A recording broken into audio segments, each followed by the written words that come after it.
July 1988. A US Navy cruiser is battling Iranian gunboats in the Persian Gulf. Suddenly, its radar picks up a mystery aircraft. Is this plane friend or foe? They have 7 minutes to decide.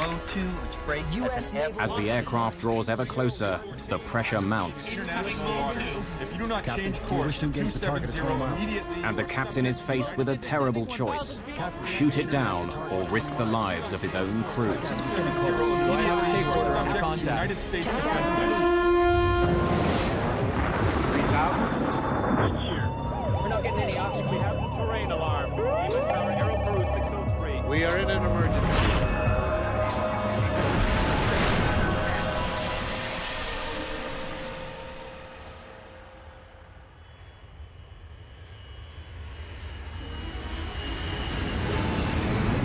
It's a routine short-haul flight, but an Iranian passenger jet is heading into mortal danger. It's opening fire with guns. It's approaching a war zone in which a US Navy ship is engaged in combat. The crew are on a state of high alert. Anything that draws near is seen as a threat. Air contact still inbound, increasing speed and descending range 11 United miles. States naval warship. Closing and descending 1,000. Now you're in real serious business. You are standing into danger? Wait a minute. I could be dead. Range 13 miles. The aircraft is not responding to warnings. Iran Air 655 seems oblivious to the danger.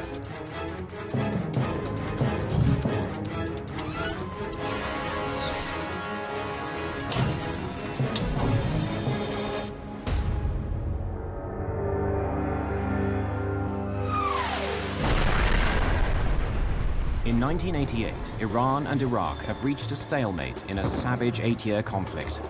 It's a war of attrition, and both sides' oil exports are a target. The United States has become the chief watchdog of the Persian Gulf. Over 30 US warships protect neutral tankers. Dawn, July the 3rd. After a month on routine patrol, the USS Vincennes is heading towards port in Bahrain.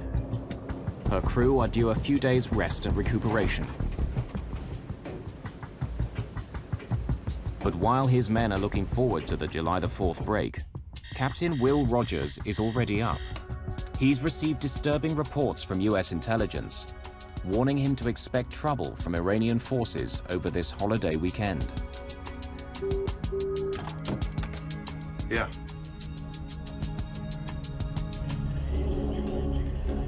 In the Vincennes Combat Information Center, the watch officer has received an urgent message from another ship in the US fleet that Iranian gunboats are harassing a Pakistani merchant vessel. Skipper, you better come down. Sounds like the Montgomery's got her nose in a beehive. I'll be right there. The frigate USS Elmer Montgomery is north of the Vincennes near the narrow Strait of Hormuz. It's here that Iranian gunboats have been most active in attacking oil tankers as they exit the Persian Gulf. Designed to protect an aircraft carrier group, the Vincennes is a billion-dollar Aegis cruiser. It's armed with Mark 26 missile launchers, Harpoon anti-ship missiles, 2 5-inch guns, and the Phalanx close-in weapons system, which fires over 3,000 rounds a minute. But what makes the ship so special is its high-tech radar. The phased array Spy-1 can simultaneously search and track over 100 targets over 300 kilometers away.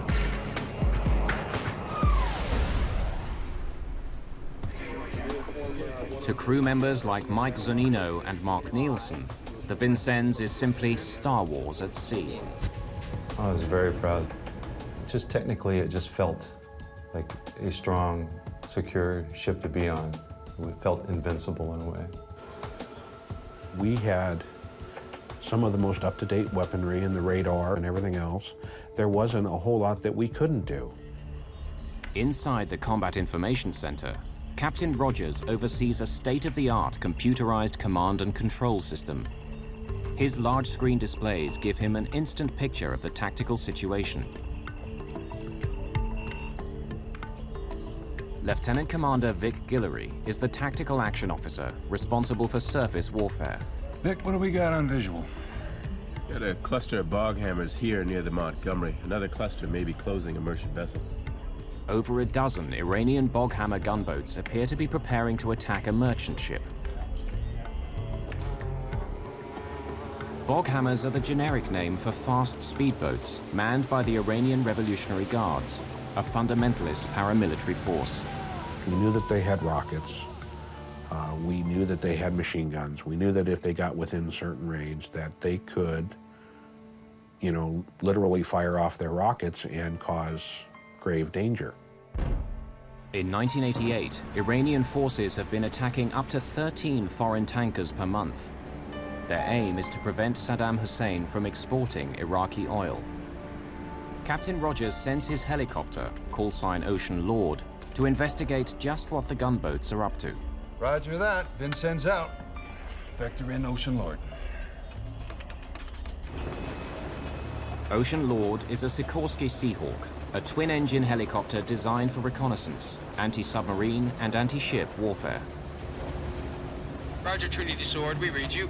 Vectoring toward Montgomery now. Ocean Lord's pilot soon finds the gunboats. They're not acting suspiciously. But he flies too close to the Iranian craft. The response is immediate, a burst of anti-aircraft fire. Jesus! Trinity Lord, this is Ocean Lord 2-5. We are taking fire. Executing evasion. Clearing. 2-5, this is Trinity Sword Actual. Is anyone hurt? Confirm hostile fire, over. Trinity Sword, no injuries. We confirm 8 to 10 rounds of airburst from the northernmost group of Iranian small craft. Over. Ocean Lord, this is Trinity Sword Actual. Return immediately to Vincennes cover. Close Ocean Lord's position at best speed, bearing 330. Under the U.S. rules of engagement, Captain Rogers is allowed to respond with force in self-defense. 30, full speed. Set general quarters. Officer of the deck, set general quarters. The situation is escalating rapidly. General quarters, all hands man your battle stations. When we went to general quarters, all of the hatches had to be tightened down. Everything had to be at a certain level of defense in case something happened. Once you get to that station, you're supposed to, you don your helmet and your gas mask. Nobody's allowed to move around the ship. You're to stay at your battle stations doing your job. Only 6.5 minutes after Rogers calls general quarters, the Vincennes is ready for combat. The crew have practiced the drill many times, but today it's for real. By chance, a Navy media crew is on the bridge filming as the ship surges north at over 30 knots. Captain Rogers is now heading for a lethal confrontation with the Iranian gunboats. It will be the Vincennes' first time in action. The outcome will be catastrophic. July the 3rd, 1988. The USS Vincennes powers north towards the Strait of Hormuz. Another US ship has reported aggressive activity by Iranian gunboats. Those boats have already fired on the Vincennes helicopter. Jesus! Captain Will Rogers III has been in the Gulf for just over a month, but he's already established a reputation as a commander who is prepared to take robust action. His ship is nicknamed the Robo-Cruiser. The deck, set general quarters. Meanwhile, some 87 kilometers away at Iran's Bandar Abbas airport, Iran Air Flight 655 is waiting to push back for a routine 28-minute hop across the Strait of Hormuz to Dubai. 37-year-old Mohsen Rasayan is the captain. His brother Hussein knows he's dedicated to the job. 655 standing by for ATC clearance. He was very enjoying what he was doing. He really liked it. He was logging so many hours, over 10,000 hours of flight. Request update on status of IR. Captain Rasayan's flight is delayed. It's 27 minutes behind schedule due to a passenger with immigration problems. The holdup will soon confuse the crew of Vincennes, despite all their sophisticated technology. On the bridge, a Navy media crew continues to film as the Vincennes closes within striking distance of the Iranian Boghammer gunboats. About 3 degrees north, steady course 015 I. We're about 3 degrees, go course 015. Got a visual on a Boghammer. See it? Even though his helicopter has already been shot at, Captain Rogers only has the authority to open fire if he believes his ship is under direct threat. In the Gulf haze, it's hard to see just what the gunboats are doing. One appears to be going out to starboard and one's in the middle. Just off the starboard bow has a machine gun on it, according to 6. But Captain Rogers doesn't have to wait for the gunboats to open fire. If they behave aggressively, that's reason enough for him to take the first shot. Coming inbound fast. 1 at 350 is inbound. As they turned and began to maneuver and close us fairly high speed and on erratic courses, we asked permission to fire a warning shot. This is Vincennes. Request permission to engage Boghammer Group. The service commander for the Gulf is on board his ship in Bahrain. Captain Richard McKenna has no hesitation in granting permission. The fact that the helicopter was shot at virtually required a response. Vincent, this is Gulf Sierra. Take Boghammer Group with guns. The rules of engagement at that juncture were quite clear, and so there was no question as to what was required at that juncture. I say again, take Boghammer Group with guns, over. Gulf Sierra, this is Vincennes. Opening fire with guns. Assumed hostile track 4456. Vincennes out. You can fire for effect.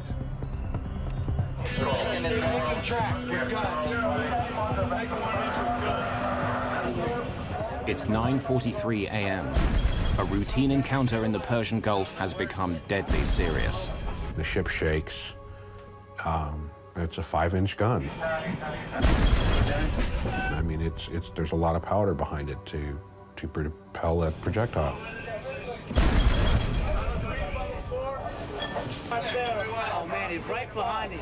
300. This is the first time that the crew of the Vincennes have ever seen action. It's a 028 now. Combat was, that was the furthest thing probably from any of us. Even though we were a combat ship, it was one of those things. It's like it'll never happen to us, but yet it did. The gunboats are now shooting back, but their fire is falling well short. The Vincennes and the Montgomery take them on together. The battle is fast-moving, with frequent changes of course. We were maneuvering rapidly because, in the first place, my desire was to keep them at arm's length, if you will. We were shifting targets as rapidly as we could, and Montgomery at the same time was directed to engage small craft, which he did. Verify me rounds to the train. The Vincennes and the Montgomery are now locked in a full-scale sea battle. Anything that approaches the U.S. ships will be assessed as a possible threat. Battery released 10 rounds. Weapons. Lieutenant Commander Scott Lustig is the officer responsible for alerting the captain to potential airborne threats. He's been tracking an aircraft that has suddenly changed course and is now heading towards the Vincennes. 4472, Iranian P-3, range 62 miles. The plane has been identified as an Iranian P-3 Orion, a long-range maritime surveillance aircraft. In a well-rehearsed procedure, the Vincennes warns the P-3 on a military frequency that he's being tracked. 270, this is United States Naval warship. Request you state your intentions.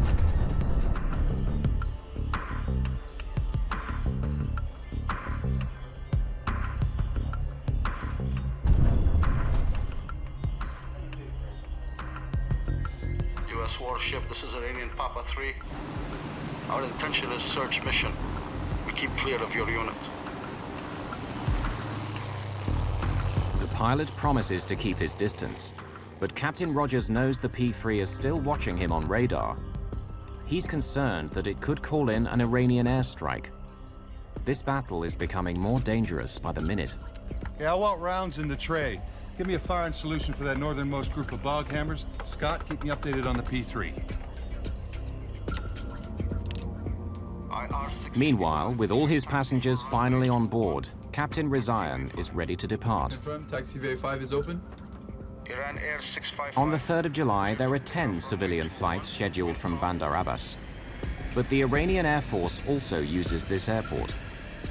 US intelligence has warned that the recent transfer of F-14 fighters here represents an increased threat. Have a nice flight. 655 cleared for takeoff. Captain Razayan has no way of knowing that Iran Air 655 is heading directly towards a raging sea battle.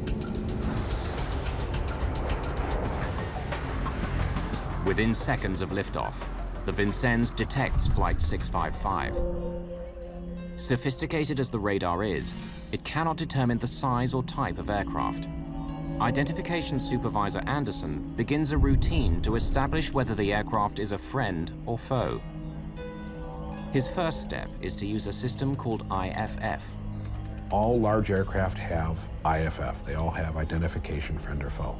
Every aircraft has its own code, and you're able to look up that code and say, okay, it does give you more information. Anderson sets out to identify the IFF signal of this incoming track. At the press of a button, an electronic pulse radiates into the atmosphere. And aircraft transponders automatically bounce back an electronic reply, squawking the signature modes and codes that reveal whether the aircraft is a friend or foe. Modes 1, 2, and 4 indicate military aircraft. Iran Air 655 has squawked Mode 3. Everybody has Mode 3. So that alone doesn't identify a non-hostile aircraft.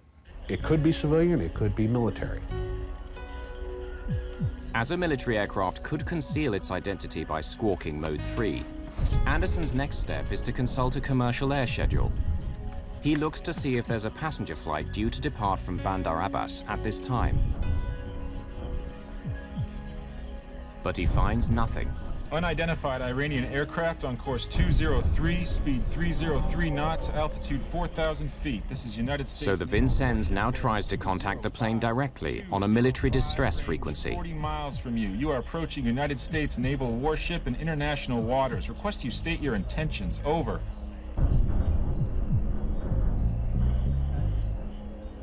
But there's no response. For all its state-of-the-art technology, the Vincennes doesn't have a radio tuned to civil air traffic control frequencies. Unidentified aircraft on course 206, speed. So the only option left is for the ship to call the mystery aircraft on the civilian international air distress frequency. You are approaching a United States naval warship. Request you remain clear. But there's still no answer from Flight 655. With the incoming plane closing in on the Vincennes at 8 kilometers every minute, Anderson is now alarmed to discover its IFF signal appears to have changed. The plane is squawking both Mode 3 and Mode 2, 1100. When Anderson consults his code list, he makes a disturbing discovery. The 1100 suggests that this plane could be an Iranian F-14 fighter.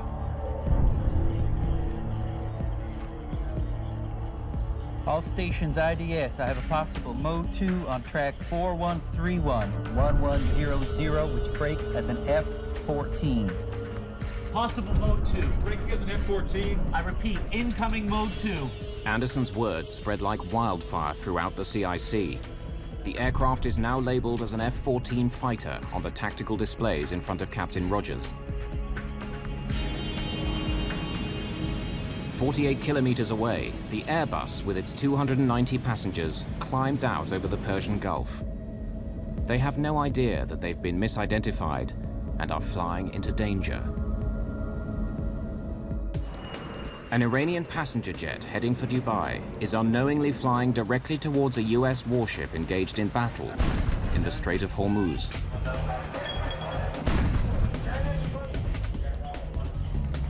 On board the USS Vincennes, Identification Supervisor Anderson thinks the airliner is an Iranian fighter jet.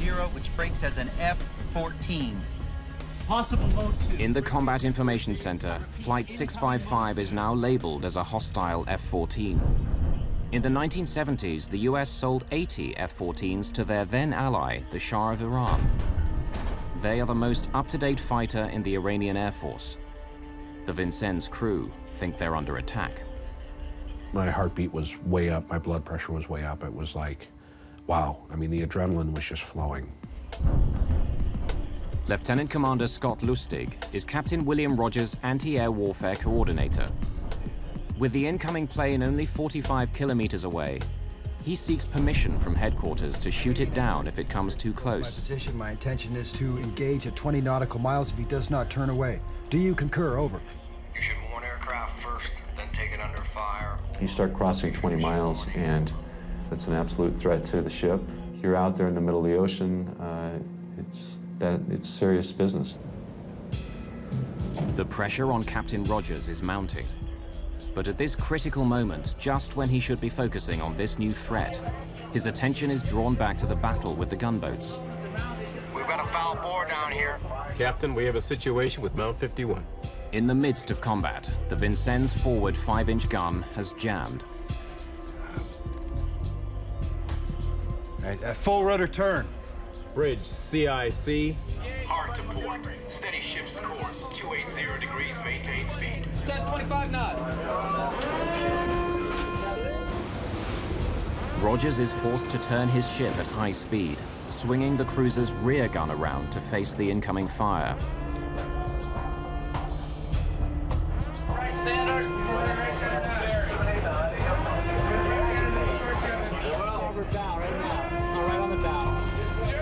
The ship leans, so if anything was not tied down, it of course went everywhere. It went sliding off, up against the wall. It turned sharp enough that if you were standing, you had to hold on to something to keep from falling over. Bring aft gun to bear now. As Captain Rogers struggles to keep the gunboats engaged, Captain Rizayan is busy with the routines of climbing to cruising altitude. FIR 58, Dubai 0715. Confirm you are squawking 6760. Affirmative. Confirmation that his aircraft is transmitting the correct civilian IFF code, so that it can be easily identified on radar. In the Vincennes Combat Information Center, Lieutenant William Mountford sees that the approaching plane is now squawking a Mode 3 IFF response. He thinks it may not be a military aircraft after all. Sir, possible calm air. Captain Rogers acknowledges the warning, but he's still concerned by the plane's failure to respond. The aircraft was warned a number of times, continued to close. Time is a demon here. If I have a long time to sort things out, you're going to take more time to look at this and more time to look at that. Unidentified aircraft on As Flight 655 crosses the critical 37-kilometer threshold, the Vincennes warns it once again to alter course or risk the consequences. 01, 20 miles from you. You are standing into danger and may be subject to United States defensive measures. Request you remain clear of me.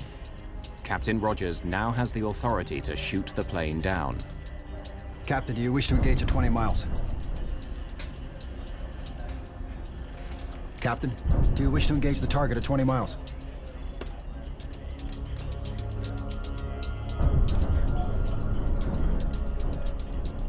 I had difficulty at 20 miles. I just did not want to shoot. I could not believe that this was really happening to us.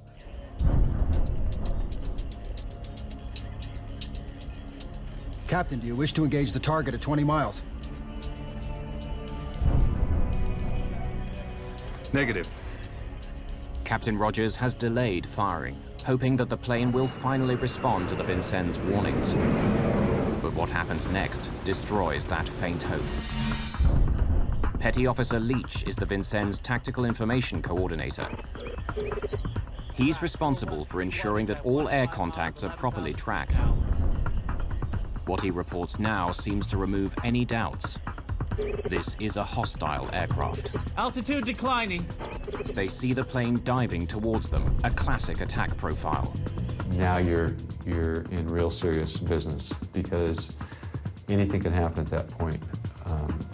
Whether that aircraft might launch something at you, it could be the aircraft itself. 15 miles, that's pretty close and pretty serious. Iranian aircraft on course 211, speed 385 Track 4131 approaching 13 nautical miles. United States naval warship operating in international waters. Wait a minute.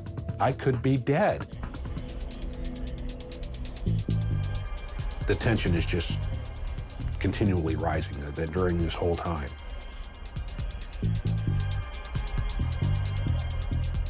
Everybody was on edge. Everybody was like, oh my God, what's going to happen next? Subject to United States defense measures. Inbound air contact, closing and descending 1,000 feet per mile. Range 13 miles. Oh my God, it's getting closer. It's getting closer. What's the captain going to do? What's going to happen? You know, what are they going to do? Iran Air 655 now signs off with Bandar Abbas Air Traffic Control. 3.4. Have a nice flight. Thank you. Good day.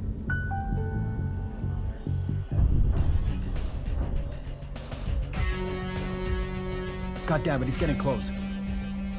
Mark, incoming bog hammer, bearing 042. Air contact still inbound, increasing speed and descending, range 11 miles. Captain Rogers' worst fear is that the Vincennes might face the same fate as another ship, the USS Stark. A year earlier, an Iraqi fighter launched 2 Exocet missiles at it. 37 sailors were killed, and the ship nearly lost. An inquiry blamed the incident on failures in command. The Stark had not defended itself. Its captain was reprimanded and allowed to resign from the Navy. Captain, air contact still inbound, increasing speed and descending, range 11 miles. Captain Rogers isn't about to make the same mistake. Time is a demon here. At some point in time, you have to make the decision. When the aircraft reached a little over 10 miles, at that point in time, I either make the decision then or I don't make it at all, because I reached minimum weapons range. It's the moment of truth. Captain Rogers turns his fire authorization key.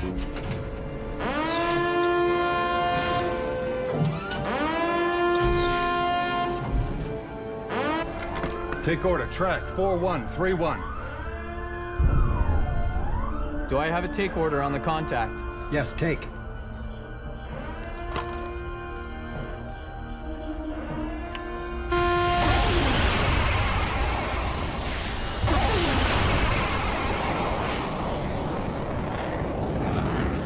Birds away. Rails clear.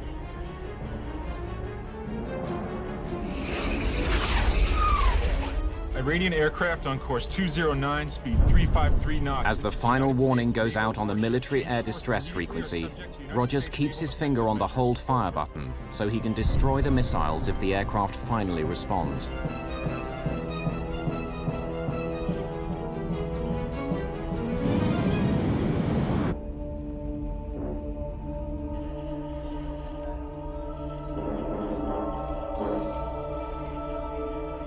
Estimate 10 seconds to intercept.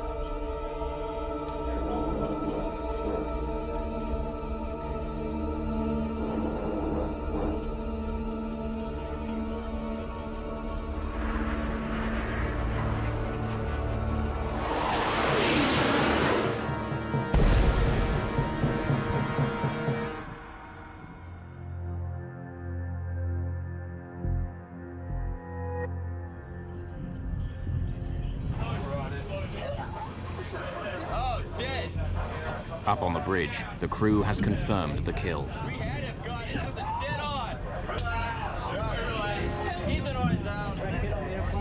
The plane they believed was attacking them has been destroyed. Captain Rogers thinks he has saved his ship from destruction. Nothing could be further from the truth.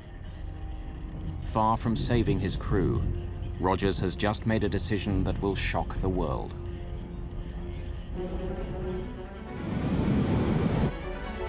God damn it, he's getting close.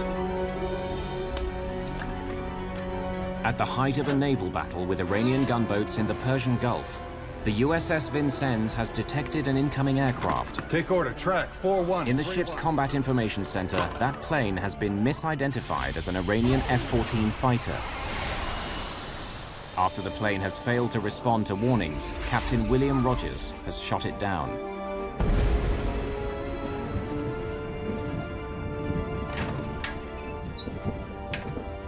But Rogers has made a fatal mistake. He's destroyed an Iranian passenger jet flying in an international air corridor. 290 passengers and crew are dead. Iranian television broadcasts distressing footage of their bodies floating in the Gulf. For Captain Rogers, the burden is heavy. Whatever mistakes have been made, he bears the ultimate responsibility.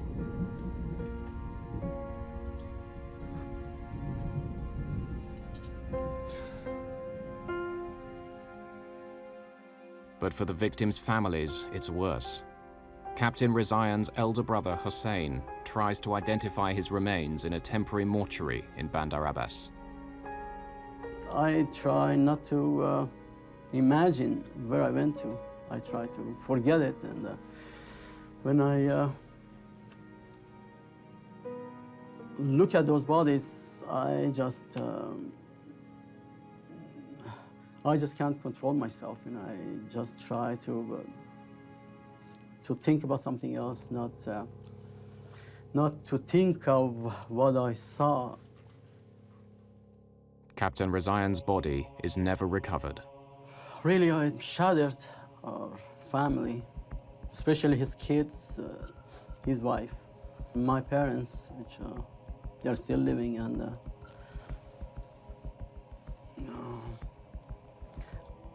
there is not a day that they don't talk about this, of what happened, why it should have happened. There's an immediate international outcry. The world wants to know how a cruiser with a state-of-the-art combat system could have mistaken a passenger airliner for an attacking Iranian fighter. Captain, do you swear that the evidence you are giving in this matter, now an investigation... The US government appoints Rear Admiral William Fogarty to conduct an inquiry to find out what went wrong. My first reaction was, it was a tragedy. The thing that stuck the most to me was, you've got a lot of responsibilities ahead of you, Fogarty, and probably some sleepless nights. And nothing but the truth, so help you God. I do. The inquiry is conducted in accord with the Uniform Code of Military Justice. The stakes are high. Investigative journalist Roger Charles is a former Marine officer who's examined the story. You're looking at a guy who's on top of the world. He's the captain of the billion-dollar Aegis cruiser. And now he's sitting at a table facing possible court-martial and, even prison time. Admiral Fogarty's team now scrutinizes the actions of the Vincennes crew in forensic detail. When Flight 655 first appears on radar, the USS Vincennes is in the midst of a battle with Iranian gunboats. All aircraft within a radius of 100 kilometers are monitored to ensure they do not pose a threat. So Identification Supervisor Anderson starts by checking his commercial air schedule to determine if this is a passenger flight. But he's confused. The schedule lists departures in local time, but Anderson is unsure whether that means the time in Bandar Abbas or Bahrain time, which is used on the ship. You have the almost 30-minute delay caused by the late departure of IRR 655 due to a passenger with a visa problem. Then you have the 30-minute different time zone. So he looks at it and he's seeing there's nobody within an hour scheduled to be over us. The IFF system is supposed to distinguish friend from foe. Admiral Fogarty knows it's critical to establish how the Vincennes could have confused a commercial airliner squawking Mode 3 with a fighter emitting Mode 2. And in your mind, that was not Com Air. In my mind, sir, it was not a Com Air. And why? Because I had saw that Mode 2 squawk, sir. The Mode 2 was the big indicator for you? Yes, sir. From intelligence, Fogarty discovers that as Flight 655 prepares for takeoff, an Iranian F-14 is also on the tarmac at Bandar Abbas. It now appears that although Anderson rolls his ball tab to hook Flight 655 as it takes off, he leaves it hooked for almost 90 seconds. So although the hook symbol moves towards the Vincennes, the system is still reading IFF signals from the airport at Bandar Abbas. It's a human error caused by poor design on this high-tech warship. He left the ball tab on Bandar Abbas. So what we believe happened, and I'm pretty sure this is exactly what happened, he picked up the Mode 2 of the Iranian fighter that was getting ready for takeoff behind the Airbus. The identification of an F-14 appears to confirm intelligence, warning Captain Rogers to anticipate trouble over the July the 4th weekend. He now believes the aircraft is part of a coordinated strike on the Vincennes from both sea and air.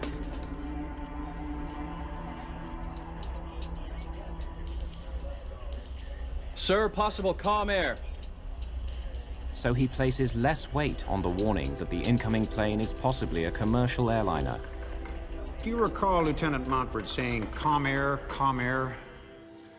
I absolutely remember him telling me that, and I think I raised my hand or something to that effect to indicate that I'd heard him.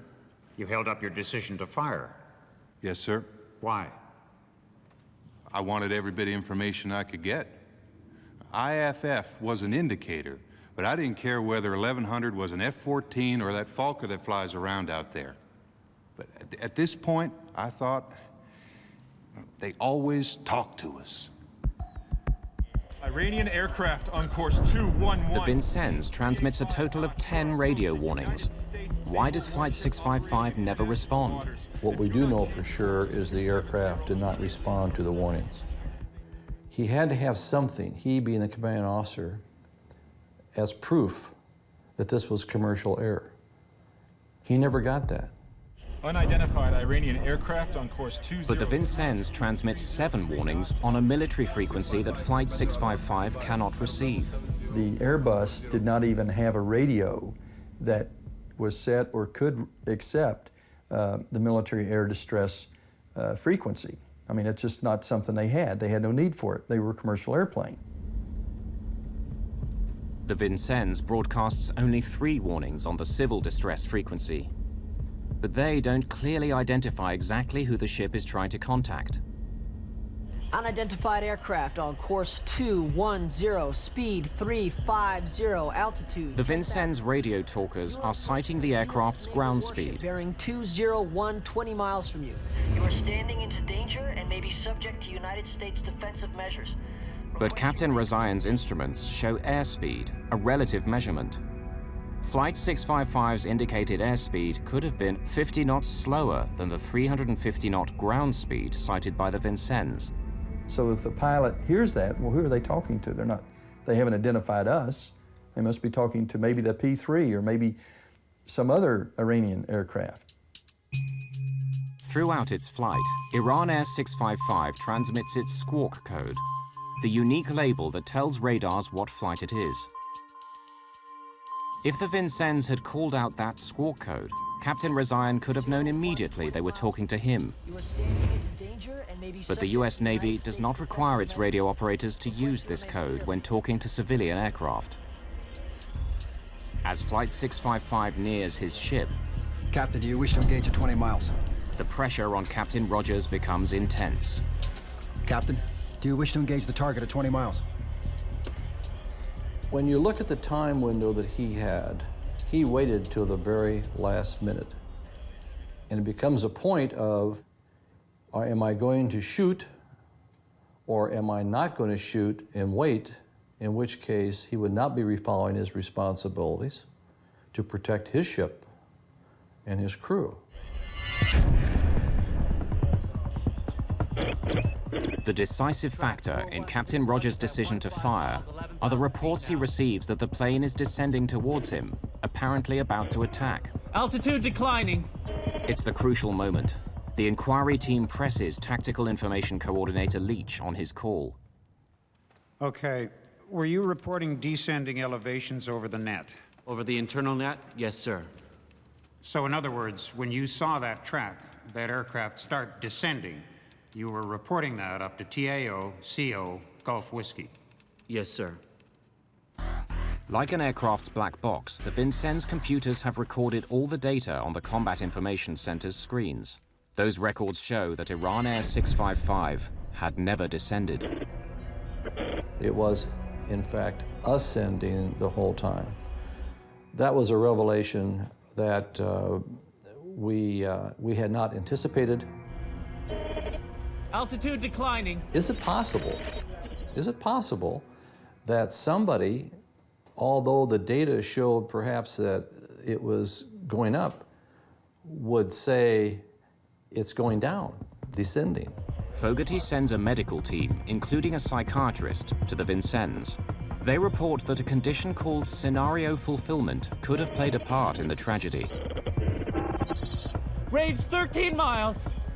And as it turns out, where you believe something so badly is going to happen, that whether the data shows you it's not the case, you believe it's happening. Had those in command on that day checked their monitors, they would have seen that Flight 655 was not diving in a classic attack profile, but was continuing its steady climb. Yet no one thought to do so. Well, Scott, we had this disparity between what the data indicates happened and what the people said they saw at their various altitudes. Any idea why? Well, sir, the disparity baffles me. I thought about this for many days now, and I came to the realization that this data to me doesn't mean anything because I reacted to people I had operated with who were reliable. And when they reported at short range, they had decreasing altitude, increasing speed. I had no reason to doubt them. I had to make a split-second recommendation to the commanding officer, and I did. So Lieutenant Commander Lustig trusts his men's judgment, and Captain Rogers trusts Lieutenant Commander Lustig's. My confidence in Lieutenant Commander Lustig confirmed to me that the aircraft was, in fact, a threat. At 9 miles, I felt I could no longer delay defensive action. I granted firing permission. When I looked at the timeline that he had to make a decision and the information he was given upon which to make that decision, it was my feeling, to this day I still feel the same way, that he made the right decision with the main thing in his mind: I don't want my ship to get hit.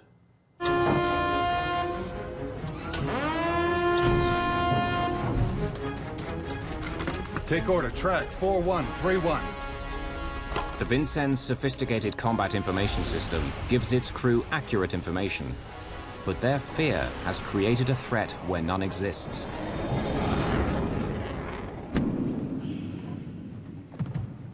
After a month, Admiral Fogarty's investigation is over. He finds that the downing of Iran Air 655 was not the result of any negligent or culpable conduct by any US naval personnel. Captain Rogers acted in a prudent manner, given the information available to him and the short time frame in which he had to make his critical decision. Fogarty says Iran must share the responsibility for hazarding one of their civilian airliners in close proximity to hostilities. The US government publishes an edited version of Admiral Fogarty's inquiry, but it has concealed one key fact from the world. That fact will cast a whole new light on the tragedy of Iran Air Flight 655.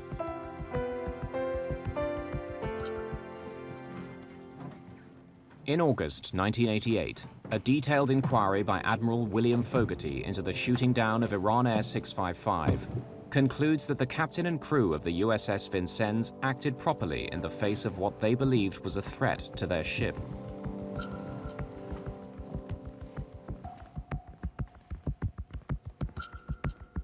But investigative journalist Roger Charles is not convinced. He reads a copy of the Fogarty inquiry and wonders why it contains no map showing the Vincennes' position. I knew the fact that there was no such chart in the Fogarty report, again, was a signal, and a curious signal to me. Why is it not there? Skipper, you better come down. Sounds like the Montgomery's got her nose in a beehive. I'll be right there. When Captain Rogers first hears that Iranian gunboats are harassing merchant shipping, the Vincennes is well south of the Montgomery and destined for port in Bahrain. Gulf Sierra, this is Vincennes. Request permission to support USS Montgomery against surface contacts. Over.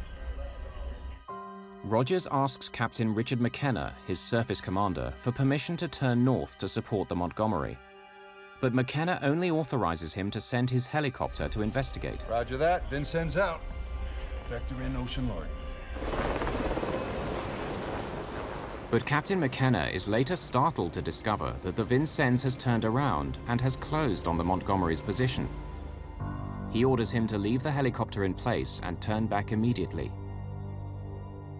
My own personal opinion is it really did feel that they were looking for action when they went to see the Elmer Montgomery. My own feeling is that the situation was not out of control. It was really my call, and yet, even though they were assigned another station, they took it upon themselves to be there. And to that extent, I feel that, you know, I mean, that's where the general feeling, and not just my own, comes that maybe they were looking for trouble. Jesus! Trinity Lord, this is Ocean Lord 2-5. We are taking... But once the Iranian gunboats fired upon the Vincennes helicopter, the situation changed. Close Ocean Lord's position at best speed. The rules of engagement now allow Captain Rogers to respond with force. General quarters. Officer of the... He's now authorized to head off in hot pursuit of the gunboats. But where does that lead him? In 1990, Roger Charles obtains a copy of a restricted report on the destruction of Iran Air 655 by the International Civil Aviation Organization. It gives the Vincennes coordinates. When Charles plots them on a chart, he makes a startling discovery. At the time of the shootdown, the Vincennes is over 4 kilometers inside Iranian territorial waters.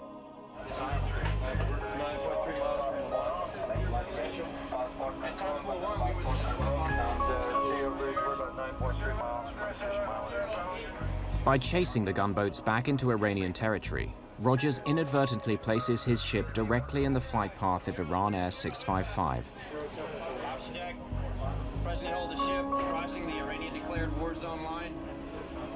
If Rogers had not taken the Vincennes up to attack the gunboats, there would have been no shoot down of IR 655. I mean, that's clear. There would have been no ongoing surface action. Rogers would have had his radar screen set for the air side of things. The focus would have only been on the air picture. They would have had plenty of time to make a proper determination that this was a commercial airliner. Despite the tragedy, the crew of the Vincennes receive a hero's welcome on their return to port in San Diego. Any ship in the Navy is a multi-mission ship. Captain, do you wish to engage the target at 20 miles? Lieutenant Commander Scott Lustig is awarded a Navy Commendation Medal for his ability to maintain his poise and confidence under fire.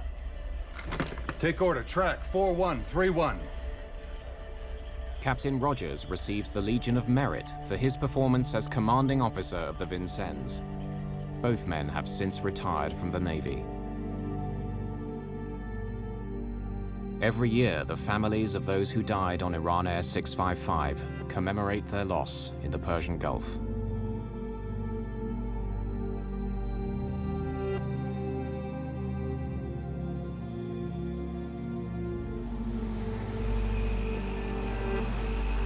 For Hussein Rezaian, the brother of Flight 655's captain, time has not healed the wounds. I still feel the same way. Although I try to keep myself busy, not to think about it, because it's still, I mean, it's an unforgettable human tragedy. Even after 17 years passed, the horrors of what went on in that day, you know, still lingers on in everybody's life. In a world where technology grows ever more sophisticated, fear, the most basic of human instincts, can create the greatest tragedies.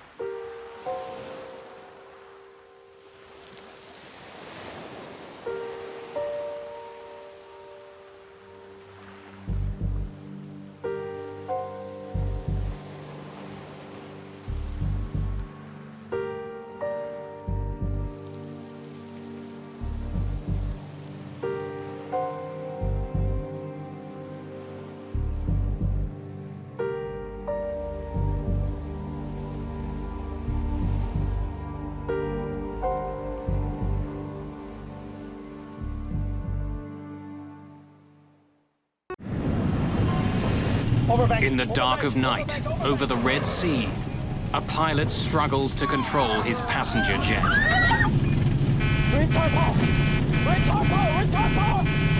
The plane seems to have a life of its own.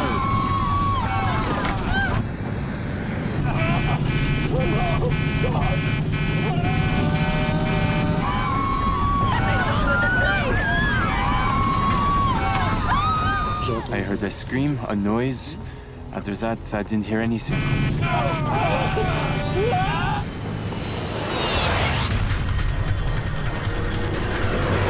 Mayday, Mayday.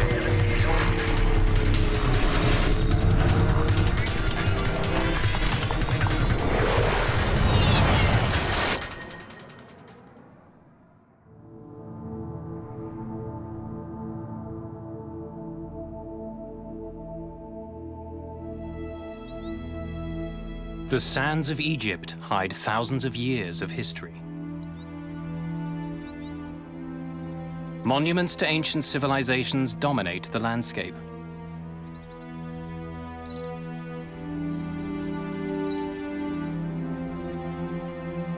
But for sun-loving Europeans, Egypt is also a resort destination, where the most important sand is on the beach.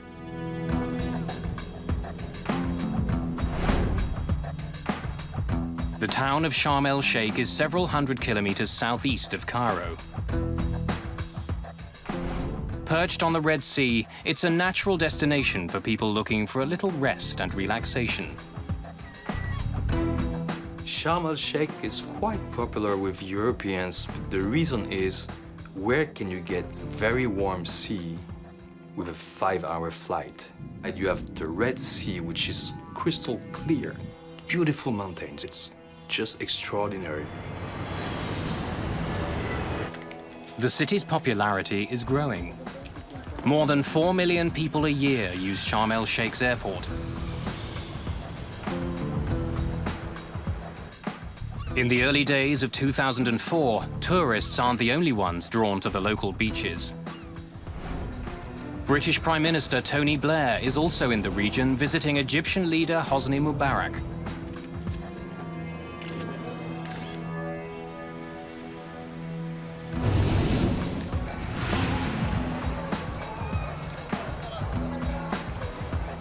Just after 2 in the morning on January the 3rd, many vacationers are still out on the town.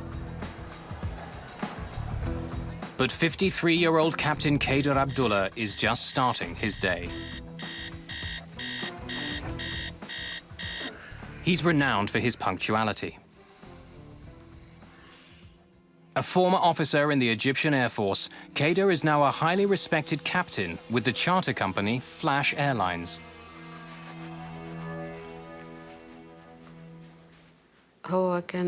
He always liked to pack his own suitcase. He wouldn't let me do it for him. He always said, I would like to prepare my own things to make sure I don't forget anything. He was very precise on what he wanted and what he would take with him.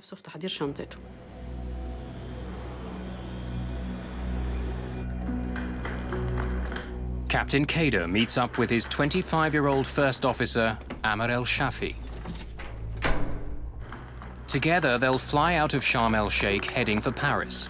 Good morning. Good morning, sir. El-Shafi is young enough to be the captain's son. The early morning flight isn't for everyone. Pascal Mercier and his family are supposed to be on the Flash jet, but changed their plans. I was booked on the Flash Island flight. When my agency told me that I had to wake up very early and then we had to change planes in Cairo, I said, this is really stupid. I mean, if my daughter was like 2 years old and the other ones were like 6 and 8. So really, I didn't feel comfortable about changing planes and so on. For other tourists, the cheap tickets that Flash offers are worth the trouble of getting up early. France Toulier was able to bring his entire family to Egypt. They need the break. My brother-in-law had just lost his father, so he brought his children, his mother, and his wife there just to have a good time. Not to see the sights or anything, just to have a good time. That's what Sharm el-Sheikh is known for.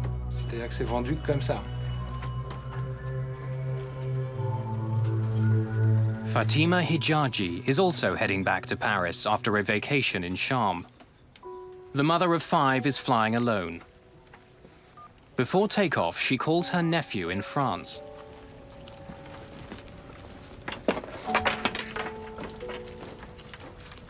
Hi. I was asleep when she called. I didn't really want to get into a conversation with her. She was someone who called you for everything. She needed to be reassured. So, even though she had the 5 or 6 hour flight ahead of her, she just wanted to make sure that I would be there to pick her up at the airport. In all, 148 passengers and crew settle into their seats aboard the jet. It's 5 a.m. In the cockpit, Ashraf Abdel Hamid is the 3rd member of the crew. He's training as a first officer, although he's worked for years piloting corporate jets. Temperature 12, dew point 01. None of the crew members are happy with the poor quality of the weather information they're getting from the local air traffic controller. They didn't say sky clear, they said clouds and sky clear. How? The two are opposite. Ask him about ceiling. No ceiling and clouds and sky clear. Maybe it's scattered. Maybe he means scatter. Good morning. The captain is also frustrated that one of his instruments isn't working. Although the engineer agrees there's a problem, it's not serious enough to fix. Especially electrical. The men laugh it off at the expense of the first officer. Probably called by Ma, making a heavy landing.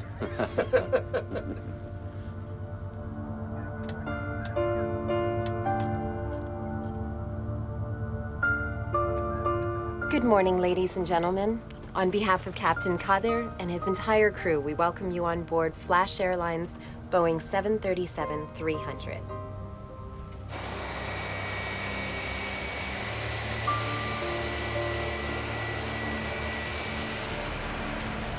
It's still hours before dawn when the plane lifts off. The Flash Airlines flight will head out over the Red Sea before turning towards Cairo.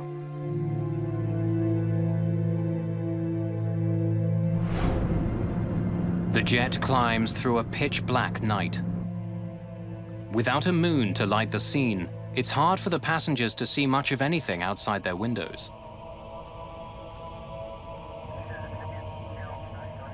In the cockpit, the simple turn over the Red Sea is taking a bizarre twist.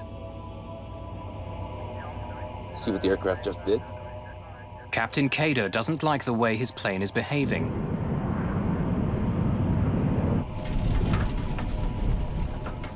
Turning right, sir. What? Aircraft is turning right. Turning right? How turning right? The plane is supposed to be turning left on its way to Cairo. Instead, it's turning in the opposite direction.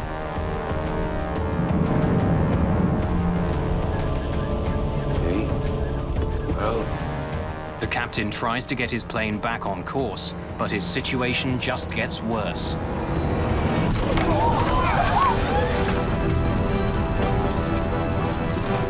Overbank. Knowing he's in trouble, the captain tells the first officer to engage the autopilot. Autopilot! Autopilot! But it doesn't work. No autopilot, Commander!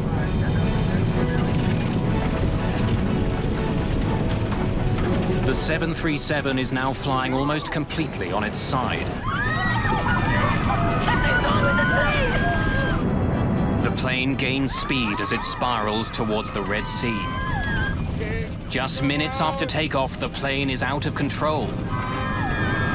Diving towards the water, it's traveling at more than 700 kilometers an hour. Everyone on board is running out of time.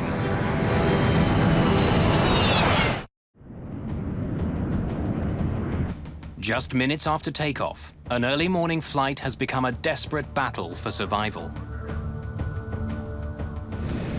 A passenger jet filled with French families is plunging towards the Red Sea. Everyone on board can feel the tremendous speed and gut-wrenching turns.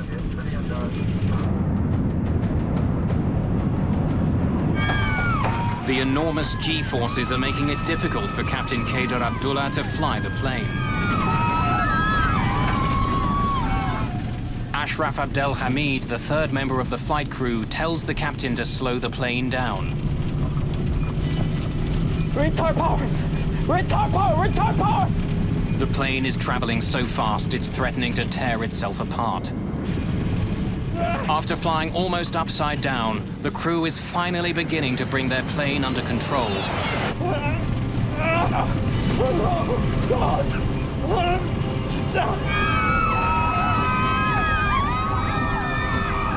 Then they hear the ground proximity warning.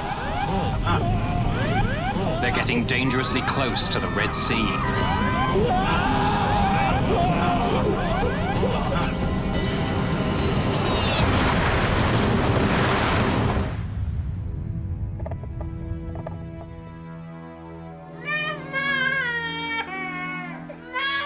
Pascal Mercier and his family are staying at a beachfront hotel. My daughter woke up suddenly screaming like hell, screaming like if something happened. I didn't hear the crash, but maybe she did. It's okay.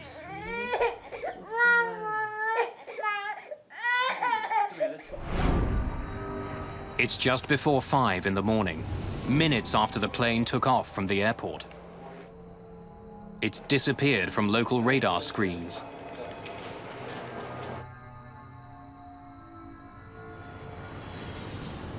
By the time the sun rises, the crash site is found, but there's little for rescuers to do.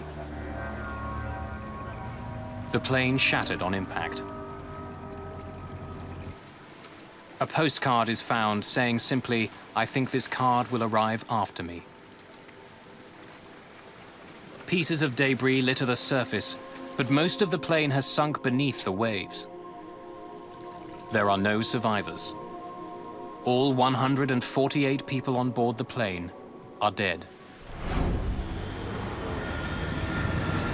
Flight 604 was to land at Charles de Gaulle Airport in Paris in the morning.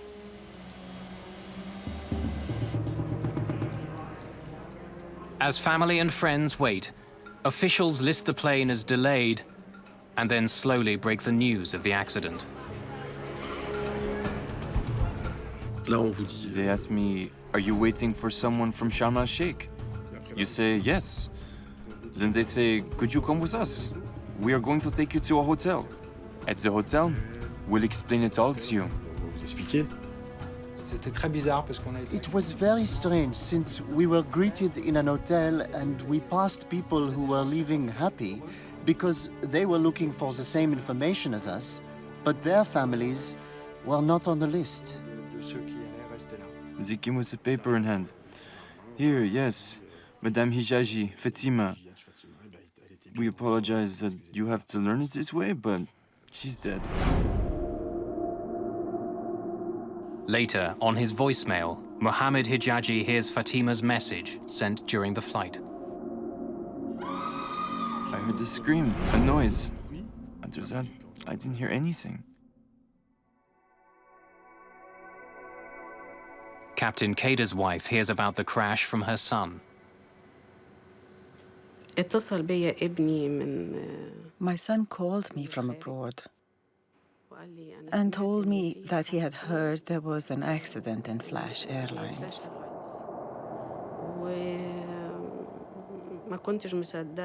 I was in disbelief for a while until it became reality. It was a very big shock for me. In resort hotels, workers check the empty rooms of those who were on Flight 604. But one of the rooms is occupied. Sister Mercy. This guy from the hotel, the hotel staff, began to cry. He was really shocked, happily shocked to see us. He thought we were in the flight with everybody else. They're here. In my hotel, 82 people were on that flight. 82 people. It was really, really strange.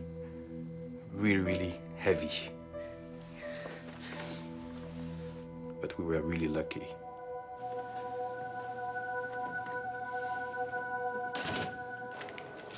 There had been no Mayday call from the plane, no warning to air traffic control that something was wrong. With the plane crashing just minutes after it left the airport, there are immediate concerns that a bomb had brought the jet down.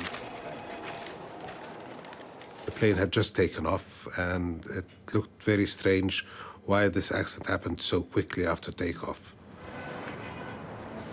When investigators examined the plane's flight path, they discover it would have gone directly over the town where Egyptian leader Hosni Mubarak kept a vacation home. It's also close to the house where British Prime Minister Tony Blair and his family were staying. Blair and his family were supposed to leave from the same airport that day. Security around the Prime Minister is immediately heightened. 2 days after the crash, authorities receive a phone call. Terrorists from Yemen claim responsibility for the crash. They say it's a protest against a French law banning the Muslim headscarf, the hijab, in public schools.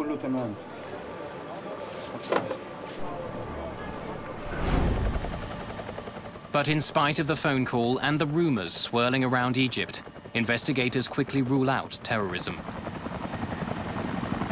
If you have a wreckage distributed on a very large area, that means the plane was disintegrating in the air, and due to an explosion, it would be disintegrating on a wide area. In this case, there was very, very few pieces, and all located in a very small area. So this indicated that the plane was intact and went into the water intact. If it wasn't terrorism, what had ripped the plane from the sky so quickly? Investigators face an enormous challenge. The plane has sunk below the surface of the Red Sea. Divers have to fight off sharks that are drawn to the carnage. The rescue teams find few bodies intact. The aircraft and most of the 148 passengers and crew have sunk over 1,000 meters to the bottom of the Red Sea. The first task of investigators is to find the aircraft's flight data and cockpit voice recorders, the black boxes. If they survived the crash, they will now be on the seabed.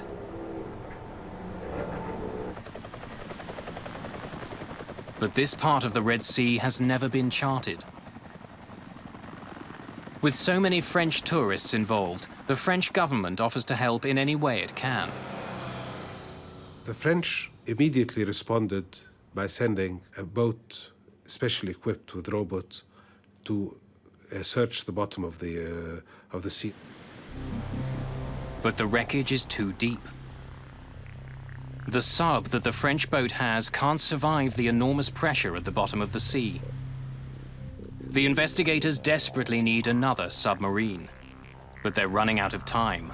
The black box transmits a radio signal, but the battery only lasts for 30 days. If investigators can't find it within a month, the mystery of Flight 604 may never be solved. Getting to the black boxes before the time the pingers stopped transmitting was always a very worrisome aspect to all the investigation team. Everybody was working 24 hours, round the clock, to try to salvage these and try to locate them first. While the recovery effort continues, family and friends of the victims begin to mourn those who died. They pressure investigators to solve the mystery. It's the biggest air disaster involving French nationals, the biggest in the history of civil aviation. American, French, and Egyptian experts join forces. While waiting for the plane's black boxes to be recovered, they also begin focusing on Flash Airlines itself. Flying just 2 planes, it was one of a number of low-cost charter companies that had been competing for customers in Europe. In the last 10 years, there had been a rapid expansion of budget airlines throughout this part of the world. Offering inexpensive, no-frills service, they fought for a piece of the holiday market. Seaside resorts like Sharm el-Sheikh were one of the many destinations they serve. Now, one of the ways in which they provide this extremely cheap travel is by operating their airplanes 24 hours a day. Operating on such tight schedules means the planes are flown constantly.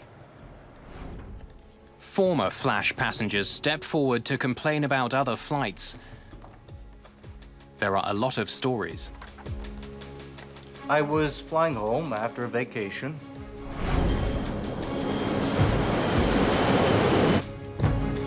A year before the crash, while flying from Sharm el-Sheikh to Bologna, one passenger recalls seeing flames pouring from a Flash Airlines jet.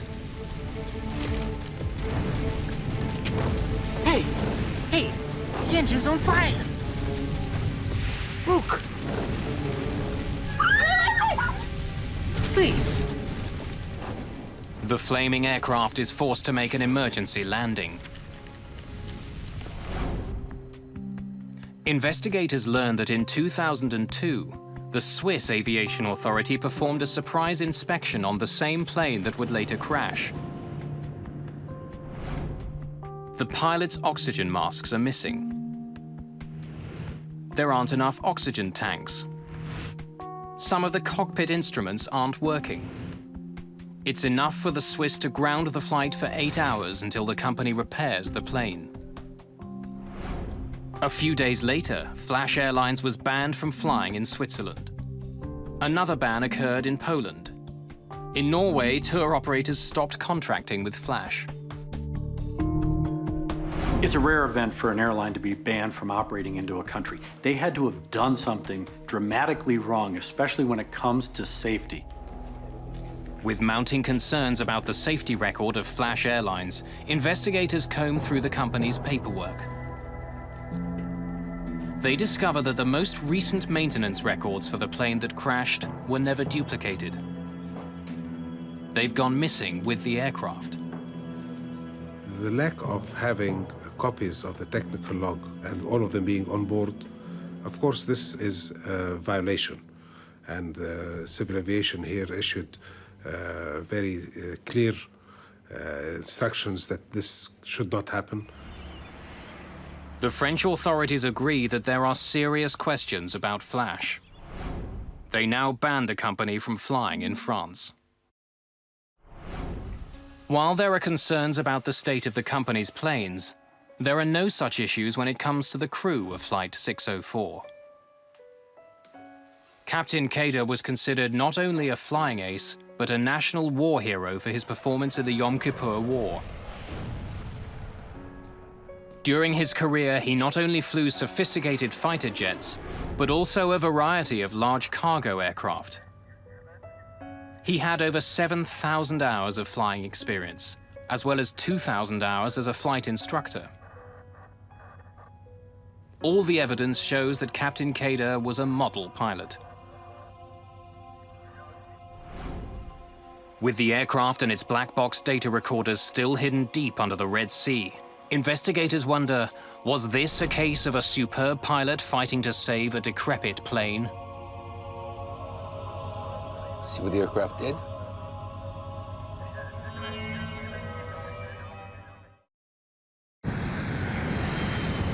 On a moonless January night, a Flash Airlines 737 spiraled wildly into the Red Sea.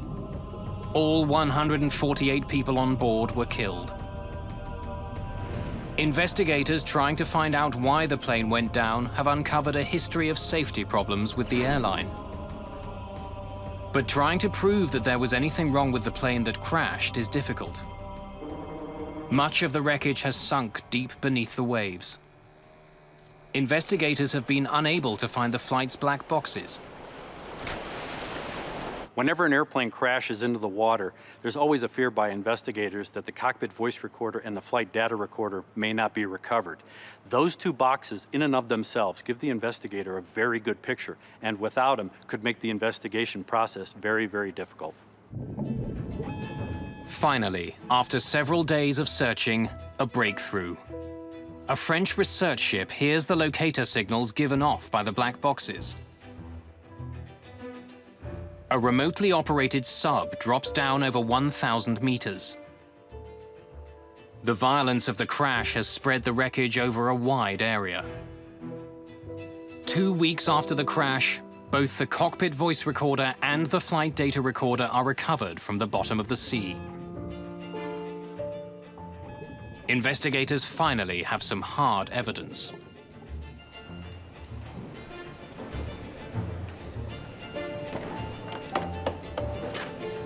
The Egyptian, French, and American team examines the critical devices in Cairo. After the two black boxes are found, the salvage effort wraps up. Other than a select number of small pieces, the rest of the plane is too deep to recover. The cost to continue would be too great.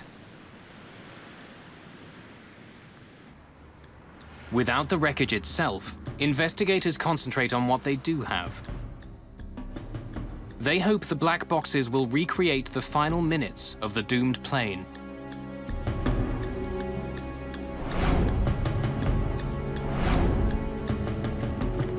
One of the things we did to depict the path of the aircraft was we created an animation based on the data we got from the flight data recorder and from radar. The flight data recorder paints a devastating picture. Shortly after takeoff, the plane began heading left, just as it was supposed to. But then it quickly started banking in the other direction. The cockpit voice recorder shows that the turn caught the captain off guard.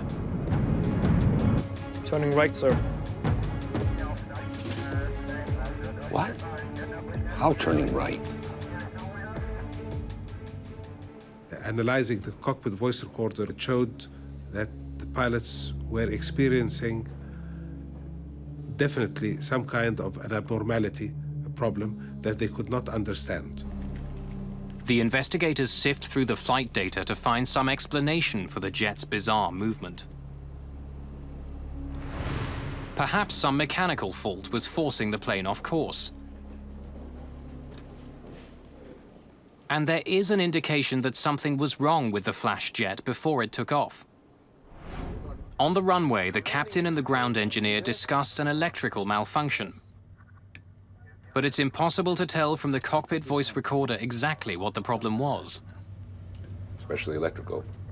On n'a pas de certitude sur le dispositif. We can't be sure which equipment was being referred to by the aircraft captain and the engineer when they were discussing faulty equipment.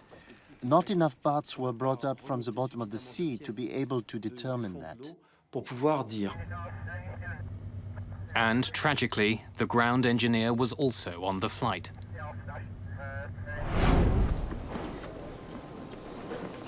We believe from the data we are looking at in the flight data recorder that there is a very high possibility that the plane was tending to turn to the right by itself. But what exactly had gone wrong? A thorough accident investigation can take years. But in the case of Flash Flight 604, there are unique challenges. The problem with accident investigation is that it's very time-consuming and resource-intensive, especially when we don't have an airplane to physically look at. You want to be absolutely sure of the facts, conditions, and circumstances before you publish that information. Family and friends of the victims are becoming more and more frustrated. As the months pass, they demand answers. We were led to protest outside the Egyptian embassy because we had no news. 11 months after the disaster, we had no message, no information. Shortly after the protest, Egyptian investigators release a factual report. It contains all of the information from the black boxes, but the report does not reach any conclusions about why the jet crashed. Ladies and gentlemen, good evening. With a situation as complicated as this one, the investigators don't yet have any answers. The only thing they can do is to keep looking.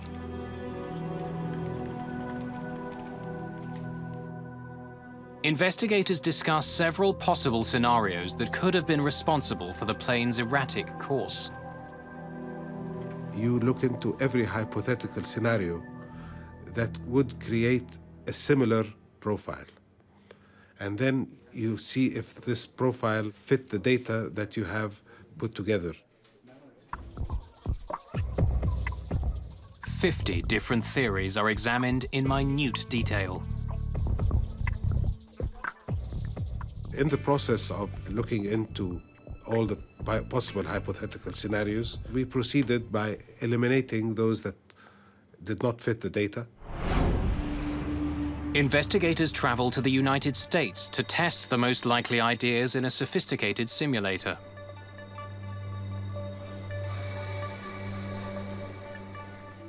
If they can force the simulator to repeat the movements of the flash jet, they might be able to figure out why the plane crashed. The results are brought back to Cairo. There are only 4 mechanical faults that could have produced the flight path of the doomed jet. Investigators believe the key to the crash is to find out why the plane began turning off course.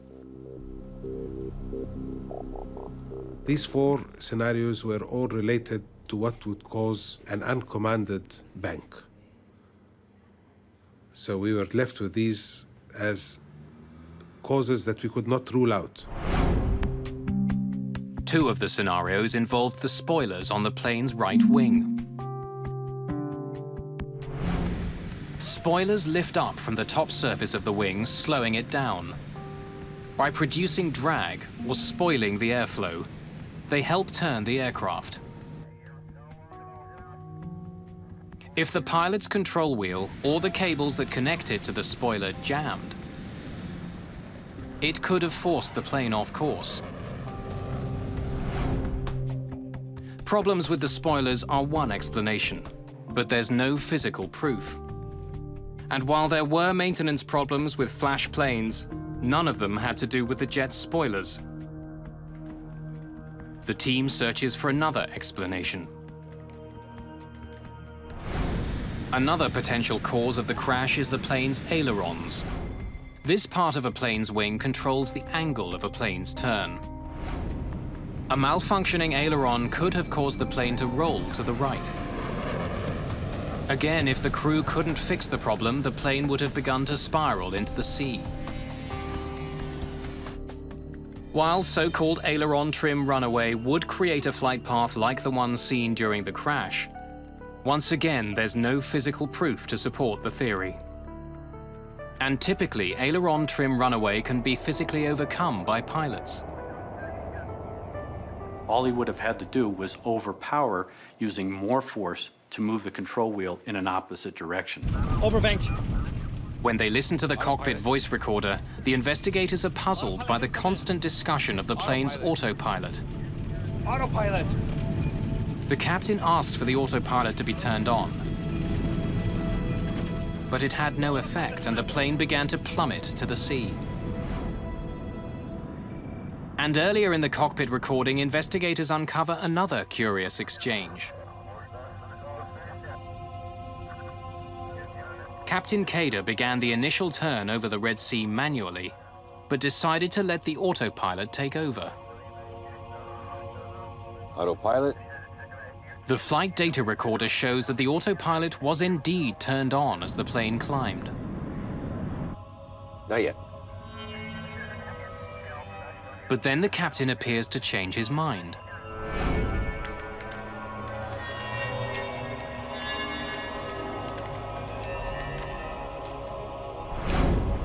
The plane's flight data recorder shows that the autopilot was only activated for 3 seconds. But investigators wonder if the autopilot had malfunctioned and stayed in command of the jet.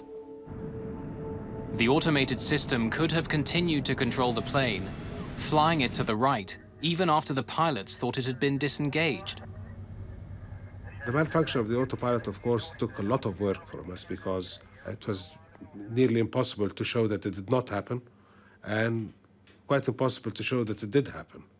So, but it was always a very prominent possibility because it would give a very, very close scenario to what was happening. Perhaps most puzzling of all, though, is that no matter what happened to the plane, it appeared to be under control just before it crashed. Moments before impact, the captain was seemingly back in command of his airplane. If there had been some crippling mechanical problem, why did it seem to disappear?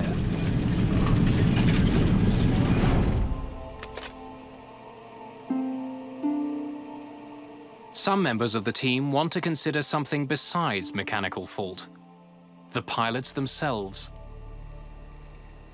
I think the major concern for the United States was that the human factors elements of this accident weren't thoroughly explored. Perhaps the high esteem given to Egyptian pilots was getting in the way. In Egypt, pilots are very respected, and in particular, Air Force pilots are very highly regarded. For the past 26 years, the country's president has been a highly decorated Air Force officer. In an environment like this, the pilot is somewhat immune to suspicion. When something goes wrong, the natural tendency is to blame the equipment. And on this flight, the pilot was a war hero with thousands of hours of experience. Studying the flight data recorders again, the investigators discover something peculiar. Even before the plane's bizarre turn to the right, 3 things all seem to happen at the same time. Instead of a smooth left turn, the plane begins to come out of its turn early. The nose starts to rise, and the plane's airspeed decreases noticeably. But during this time, the pilot says nothing. It seems that he's unaware of the changes to his flight path. I've flown out of Sharm el-Sheikh at nighttime and in the same type of aircraft. And in no way should the pilot allow the airspeed to drop by as much as 30 knots, or the bank angle to change beyond 5 degrees without clearly stating the reasons for the change in the flight path. Some investigators consider a provocative theory that might explain this seemingly bizarre behavior. Perhaps Captain Kader had been affected by vertigo.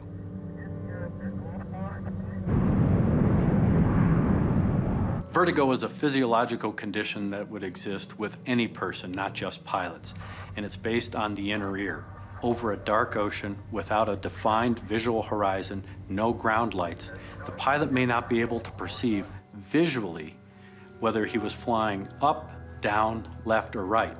And if the fluid in his inner ear was moving or he tilted his head, that may induce a sensation, a physiological sensation, that may cause the pilot to believe the airplane is flying straight and level when it's actually turning. The plane's flight path is ideal for creating a sense of vertigo.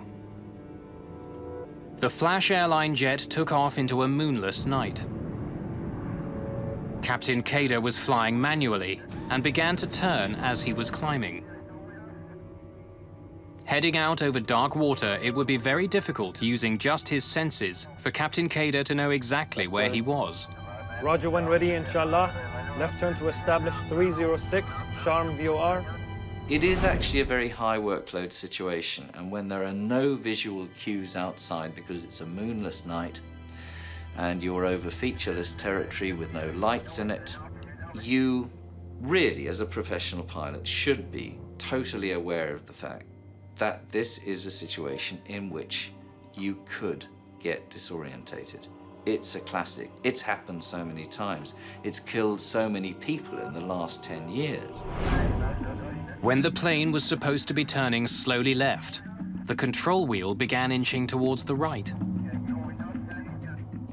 Perhaps the captain was making the turn without even being aware of it. When you study the movement of the aircraft control surfaces, it appears that something was guiding Captain Cutter to the right. Now, that could have been a false horizon or something he's seen outside of his window. See what the aircraft just did? Or perhaps he believed he was actually correcting a problem with the plane itself. He thinks he's gained his flight path again. And all of a sudden, at this moment, he receives contradictory information. Turning right, sir. What? Aircraft is turning right. The contradictory information adds to the pilot's confusion. He believes he's fixing a problem when he's told his problems have just started. In this particular instance, not only are you trying to fly the airplane and understand situationally what's happening, but you're going through the mental gymnastics because your expectations are one way. Meanwhile, you have a first officer who's telling him something that's totally different. Aircraft is turning right. Egyptian investigators agree that Captain Kader may have suffered some form of disorientation during the flight. But they don't believe it was the only problem the crew was dealing with. I don't really have a very clear indication that there was disorientation, but it's possible. There was a recovery from disorientation. The time to find out the problem and take the corrective action needed was more than the time left before impact. No matter what role disorientation played in the crash, investigators are about to learn that the crew wasn't properly trained to deal with it. Flash Airlines never provided the pilots with basic information that could have saved their lives.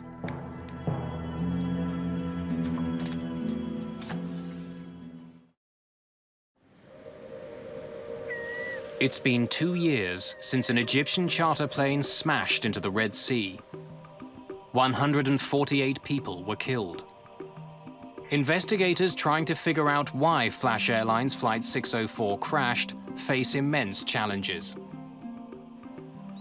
Most of the wreck is still deep underwater. By carefully examining the plane's black boxes, the investigators believe that disorientation may have played a role in the accident. The pitch-black night and the featureless sea caused the pilot to become confused about what was happening. But mechanical problems may also have plagued the plane. As they continue to try to solve the mystery, investigators make a startling discovery. Officials at Flash Airlines reveal that they hadn't provided the pilots with crew resource management training, although it was a requirement for the company. It might have helped the crew deal with their horrifying situation.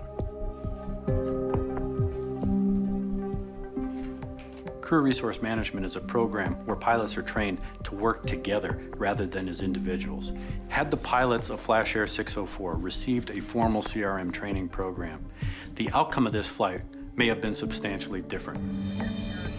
American investigators believe the very junior first officer may have felt the plane was in trouble before the captain did, but failed to offer suggestions to his much more experienced co-worker. What? Aircraft is turning right. Nor did he attempt to take control of the plane. Formal CRM training would have empowered the first officer who had the best situational awareness and the most information about the position of the airplane to take command of the airplane when he saw that the captain wasn't taking the appropriate corrective action.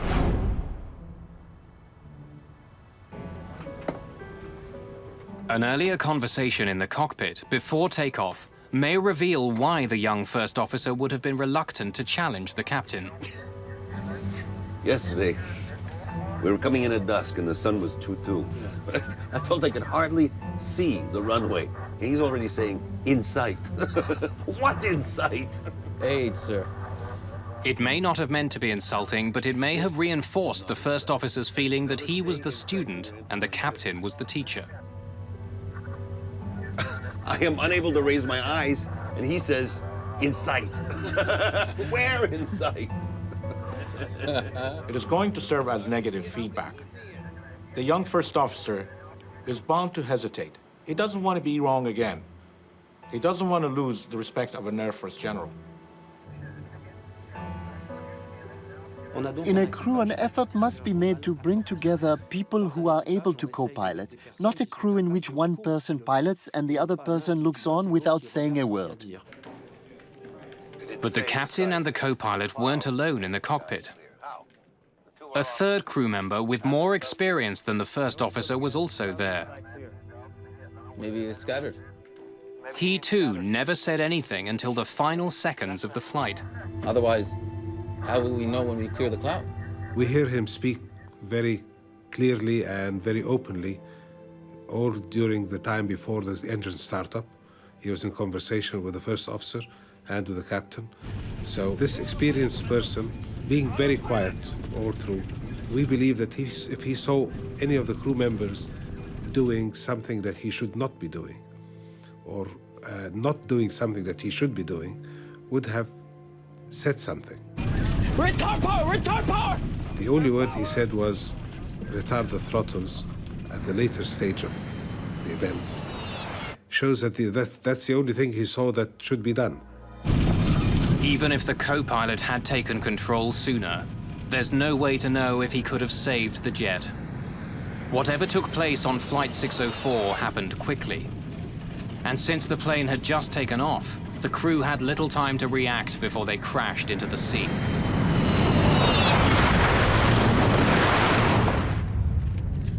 The final report on the Flash Airlines crash was released in March 2006. There are no clear answers. Egyptian officials say that any of 4 mechanical problems could have caused the crash. They say disorientation may have played a role, but it's not the reason behind the accident. American investigators refuse to blame the plane. Instead, they say the problem lies with the airline, which didn't sufficiently train their crews. The pilots are responding based on skills, abilities, knowledge, and what they got out of training. If the training was deficient, that's a company responsibility. 2 months after the crash, Flash Airlines went out of business. And as a result of the Flash 604 tragedy, new rules came into place to ensure that in the future, aircraft safety violations will be judged more harshly. The Flash Airlines crash gave the final political impetus to a move to create a European blacklist where if one state banned an airline, then all the other European Union states would automatically ban that airline also. The Egyptian investigation concluded with an important recommendation. We have recommended that some kind of training or awareness program should be made to be able to have a pilot observe another being disoriented early and what he should do to first maintain a safe flight, second to pull the pilot from his disorientation back to orientation. Was there a mechanical problem at the heart of the crash? Investigators will likely never know. With so much of the plane still at the bottom of the Red Sea, questions will always remain for investigators and everyone else who was affected by the crash.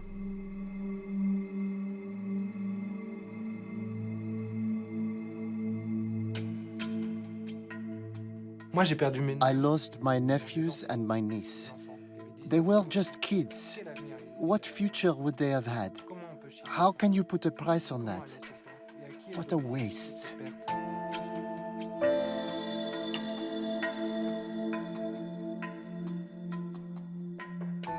The families will never be able to fully mourn, me included, because we'll never know what's really happened.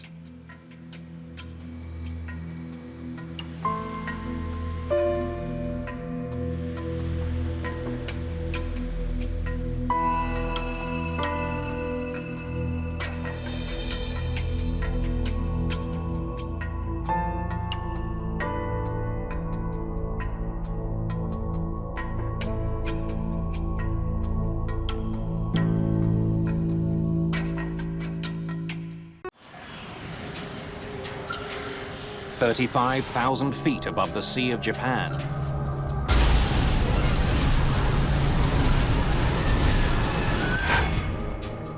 Korean Air 007, unreadable, unreadable. We're experiencing rapid decompression. Descent to 10,000. The pilots have lost control of their plane. Speed brake is coming out. A 747 with 269 people on board plunges towards the sea. Within hours, the story began circulating in Washington that the Soviets have been involved. This shocking incident escalates tension between two bitter rivals. The investigation is mired in secrecy and deception. It's up to investigators to find the answer before the crash of a passenger jet leads to an all-out war.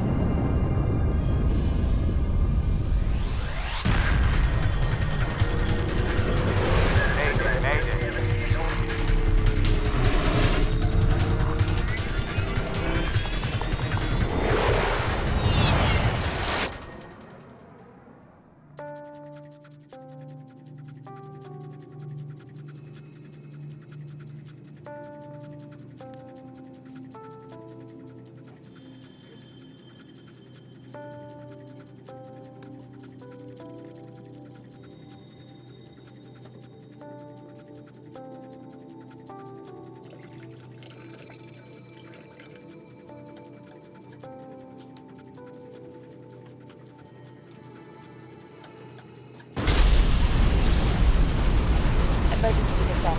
Put the mask over your nose and adjust the headband. Emergency descent. Emergency descent. Put the mask over your nose and adjust the headband.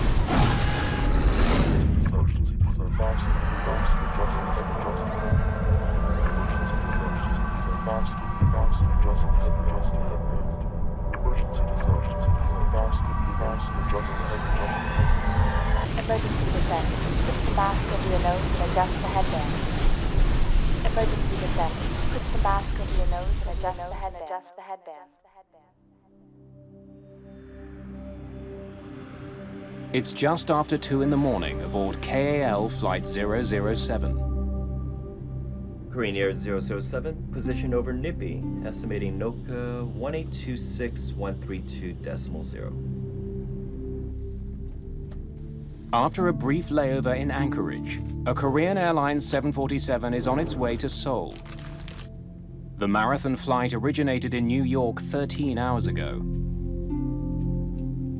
Captain Chun Byung-in has nearly 11 years' experience flying for Korean Airlines. Before that, he served 10 years in the Korean Air Force. This leg of the flight is a 6,100-kilometer journey over the North Pacific.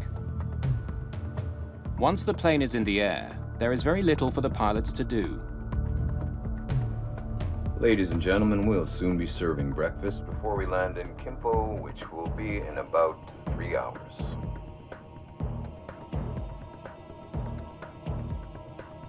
Many of the passengers plan to take connecting flights to other destinations after landing in Seoul. Mary Jane Hendry is heading to Japan to start a new life.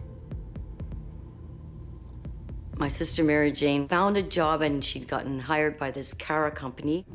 She was exactly the kind of person that they needed for their company in Tokyo. So she was leaving to embark on this new stage of her career.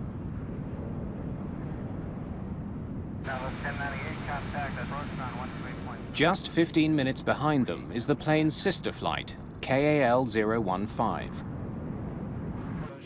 Korean Air 007. Go ahead, Korean Air 015. What are you doing?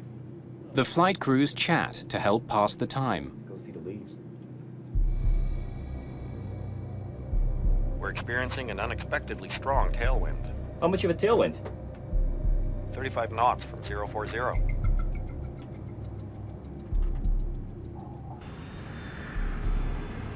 In an effort to conserve fuel, the crew decides to take the plane to a higher altitude. Tokyo Center, Korean Air 007. Korean Air 007, Tokyo. Korean Air 007 requests climb 350. Roger, stand by.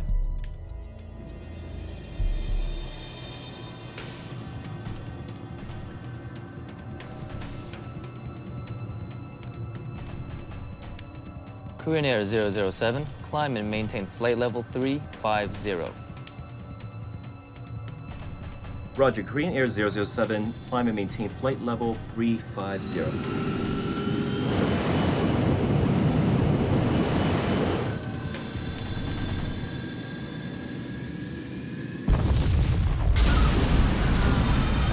Then, without warning, the plane is out of control.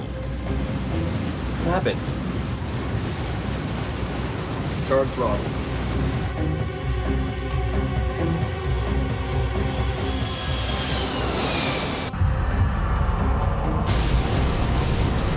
Landing gear. Landing gear. The crew extends the landing gear in an effort to stop the plane from climbing. Altitude is going up. Altitude is going up. Altitude is going up. Speed brake is coming out.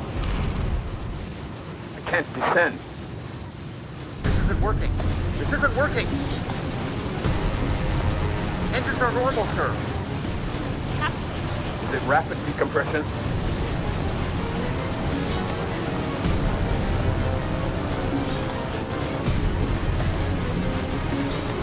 Tokyo Center, Korean Air 007. Korean Air 007, Tokyo. We are experiencing rapid decompression. Descend to 10,000. Korean Air 007, unreadable, unreadable. Radio check on 10048. Stand by, stand by, stand by. Headband. Emergency descent. Korean Air 007, Tokyo.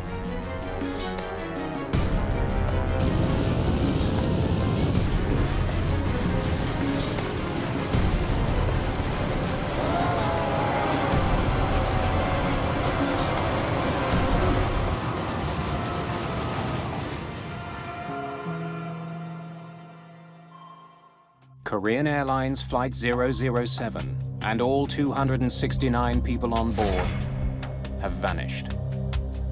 Korean Air 015, would you attempt to contact Korean Air 007, please, and relay position? All efforts to contact the flight have failed. Tokyo makes calls to other radar stations in Japan and Korea. I cannot contact Korean Air 007. A call is even made to a radar facility in the Soviet Union.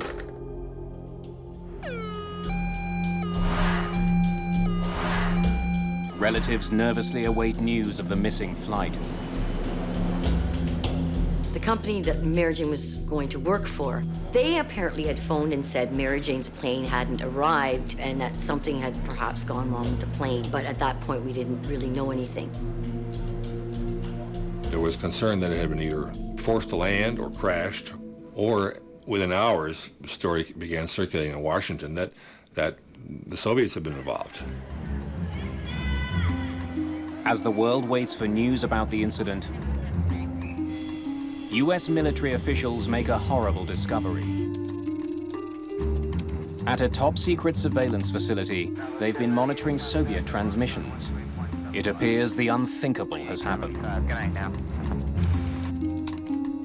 At the time of the flight's disappearance, US soldiers heard what they thought was a routine Soviet training mission.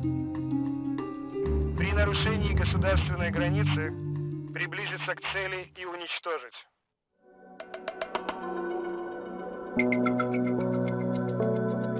It doesn't seem possible that the Soviets would actually shoot down a passenger plane. But American officials have little doubt. The next morning, US Secretary of State George Shultz delivers an unusually blunt statement. The United States reacts with revulsion to this attack. Loss of life appears to be heavy. We can see no excuse whatsoever for this appalling act. It couldn't be. It couldn't be. How could they all just perish? What do you mean? There must have been a reason.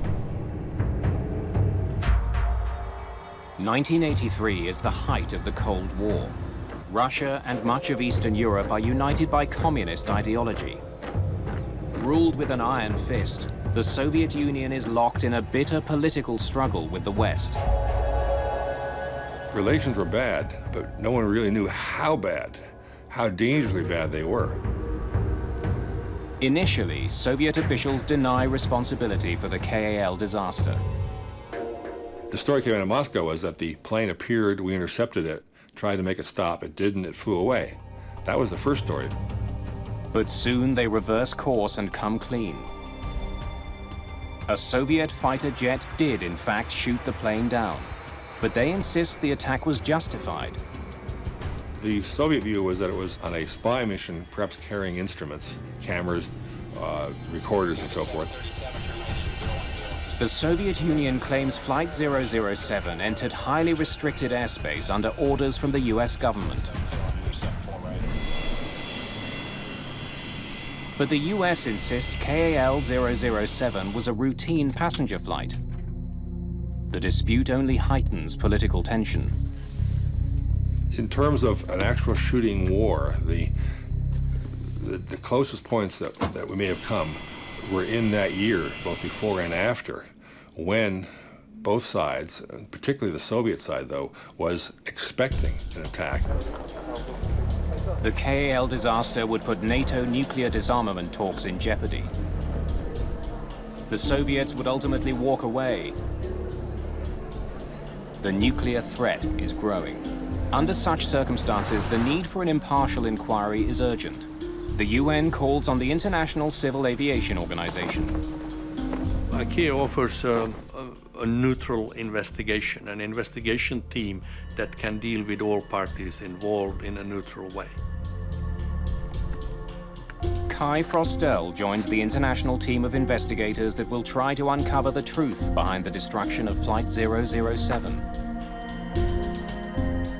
With two superpowers squaring off, they're under pressure to find answers and find them fast.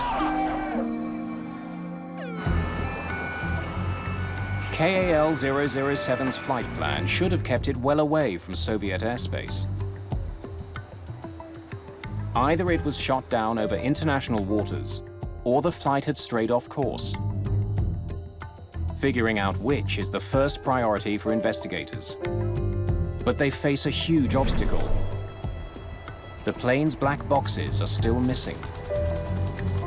The lack of flight recorders, data recorder, cockpit voice recorder, that's significant in an investigation. The Americans joined forces with South Korea and Japan in the search for the crucial devices. But the three allied nations are not the only ones searching. On September 1st, we got an order to go to the place where the Boeing fell and take part in the search for the Boeing 747. It's a race to find the black boxes. The Americans know they may never get the truth if the Soviets find the boxes first. Each side accuses the other of dirty tricks. The U.S. did formally complain that the Soviets would either sail across U.S. ships, that they would drop false pingers to deflect listening devices away from the true pinger. The Soviets claim Flight 007 was flying in Soviet airspace over Sakhalin Island when they shot it down. If that's true, the aircraft was well outside its designated aerial corridor, a route known as R20. Across the North Pacific, there are various routes that are labeled that R20 was the one closest to Soviet airspace. The Red Route 1 was a nickname for it. It was the one closest. So it was known to be, or should have been known to be, a route that you took extra precautions on. Investigators get their first hint that if the crew was flying in restricted airspace, they didn't know it. The coordinates they were reporting, it put them on course. The Tokyo air traffic controller who last communicated with Flight 007 tells investigators that all seemed normal. Korean Air 007, positioned over Nippy, estimating NOCA 1826132.0. The crew reported they were flying the R20 route. But as with every other flight over the Pacific, 007 was beyond Tokyo's radar range. The controller could only rely on the pilots to verify their position. Perhaps they were mistaken about where they were.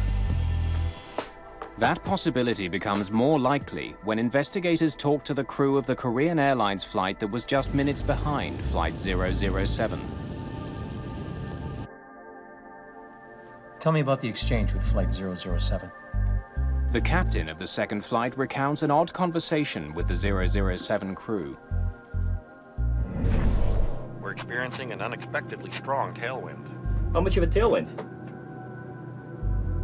35 knots from 040. We still have a 15-knot headwind. Could he be getting a headwind if he was here? It would be almost impossible for one flight to have a tailwind and the other a headwind. Something doesn't add up. But with the black box still missing, investigators have no way of knowing where KAL 007 actually was at the time of that exchange. That made it very difficult in the way that we had no direct information that I would normally have as an accident investigator. Frostel gets more information from an unlikely source, the US military. In a rare move, US officials share highly classified surveillance data from the night of the shootdown.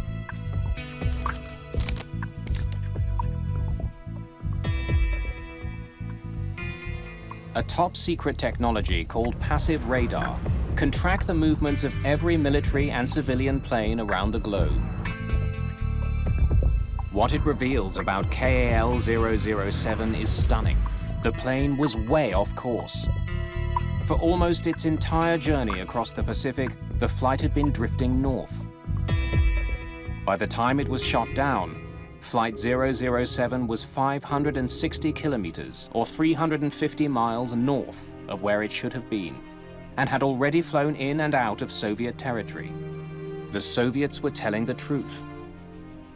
And then it becomes a question of determining why was it off course that much. To find the answer, investigators turned their attention to the navigation system on board the 747. It's called INS, the Inertial Navigation System. The INS that was used on this airliner, like most in that time period, had an accuracy of about half a mile of drift per hour. Very accurate. It would get you where you wanted to be. The system relies on coordinates, or waypoints, entered into the flight controller. The way it works is that there is 9 waypoints that you put in. That's the way you program it. 59 degrees, 18.0 north. Waypoints are essentially GPS coordinates that also have one-word names, like Bethel, Neva, or Nippy. Flight 007's INS should have been programmed to find and follow those electronic guideposts to Seoul. 18.0 north. At 8:49, turn left heading 270. Perhaps there was some last-minute change in the flight plan. Kai Frostel listens to the pre-flight conversation between the crew and the tower in Alaska. Net at 473, turn right. Korean Air 007, climb and maintain flight level 310. Net at 473, turn right heading 07. It was total routine from the beginning to the end. There was nothing exceptional with the takeoff or the taxiing to position, the preparation for the flight. After leaving Anchorage, the 747 flew out over the Pacific just as planned. But it never made it to the first waypoint. Instead, it drifted off course for more than 5 hours. Hope of uncovering the reasons why begins to fade. A 10-week effort to recover the flight recorders has turned up nothing. The search is called off. The actual aircraft, where it was and how many pieces it was, remained unknown. With the investigation stalled, Frostel turns to the plane's manufacturers. The US and Boeing offered to simulate the route that we knew Korean 007 had flown. We went over to Boeing in Seattle and then Boeing carried out the simulation. Waypoint number 2. 59 degrees, 18. Retracing Flight 007's steps in a simulator leaves them with a few possibilities. One is that a mistake was made while entering the coordinates into the INS. 60 degrees, 47.1 north. Normally the co-pilot would insert the waypoints and the captain would check that the correct digits have been put in. 60 degrees, 47.1 north, check. Misprogramming the INS at the gate could have taken the plane over the Soviet Union. Okay, let's try the flight in heading mode now. A second, less likely possibility is that after programming the waypoint navigation system, the crew may have failed to turn it on. After takeoff from Anchorage, the aircraft would have used a constant magnetic heading to get to the route. It's a standard procedure to begin a flight using a magnetic compass heading for direction. Soon after takeoff, pilots must activate the navigation system so it can lock on to the first waypoint. And if it was forgotten in that constant magnetic heading, it would continue over Soviet airspace. The magnetic heading would have kept the plane flying in the right direction, but along a very different route than the one planned. Captain Chun was a distinguished pilot with years of experience. Forgetting to switch the autopilot to INS mode would have been an astonishing error. At this point, Frostel can only speculate why Flight 007 was off course. But what's even harder to understand is why the Soviet Union would risk starting a war by shooting a plane down. The Soviets resorted to deadly force to punish this intruder. It's like shooting the paper boy in your front yard at night because you think he might be breaking into your house.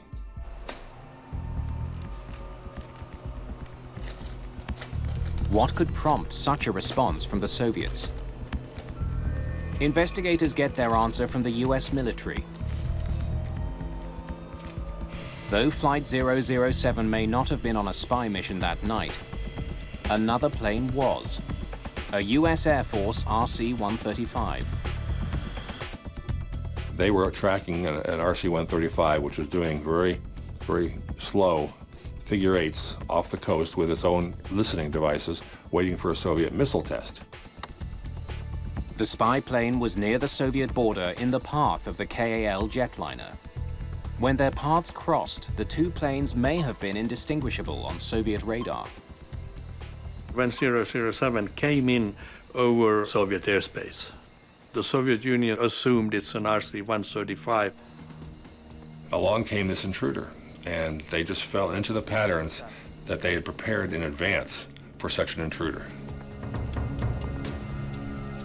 On violation of state border, approach target and destroy. But disturbing questions remain. Did the fighter pilot get close enough to see the target with his own eyes? Did he know it was a passenger jet?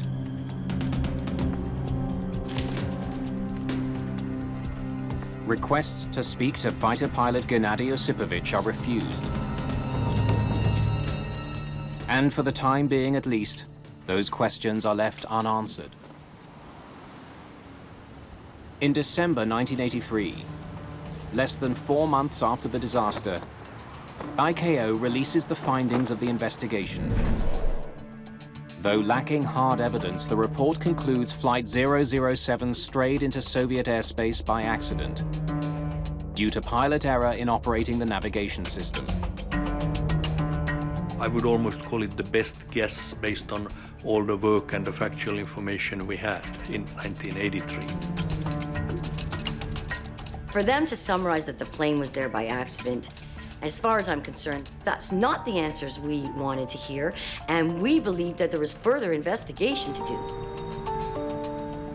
The key to this mystery remains locked inside the plane's black boxes, which are assumed lost forever beneath the sea.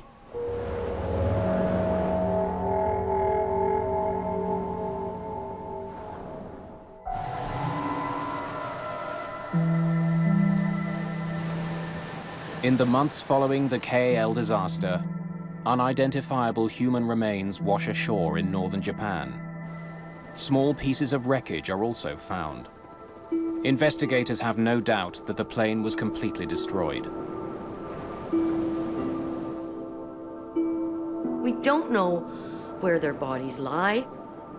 There was clothing that washed up on the shore, her ID washed up on the shore of Japan. Of course, getting that ID back was, at least we had something. Like the victims' families, investigators have no clear idea where Flight 007 went down. But there are some people who do.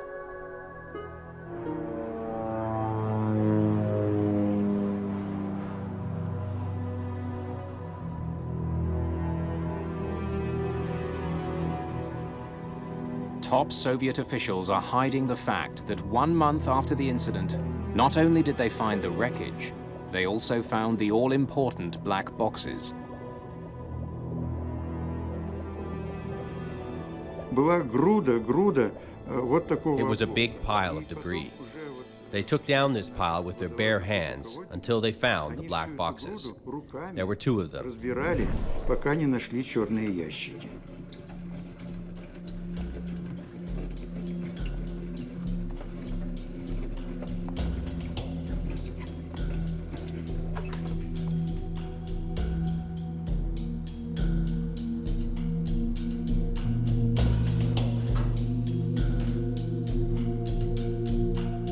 But the Soviets keep the boxes to themselves. The information is kept locked away.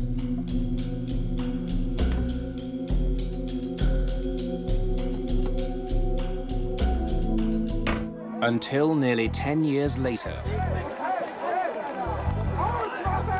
After the turn of the decade brings a jubilant end to the Cold War, Glasnost ushers in a new spirit of openness in Russia.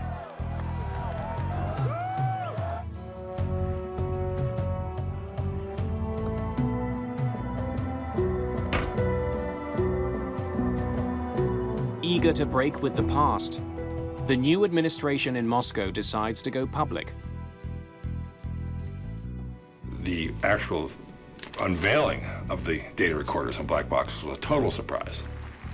And suddenly this new material promised some real answers. So I knew they're gonna tell me something. I wanted to have the facts from the tapes and then see how does those facts compare to what we wrote in 1983. In 1992, during official ceremonies in Seoul, Russian leader Boris Yeltsin hands over the long-awaited flight recorders. I was approached by KGB general, and he told me that you probably don't know me, but I have had the recorders for 10 years. I had them in the safe in my office. I knew it was a big international secret. It bothered me tremendously. Every day when I came to the office and I looked at my safe, and I knew the recorders were there. He told me, you may not understand that this is the happiest day in my life.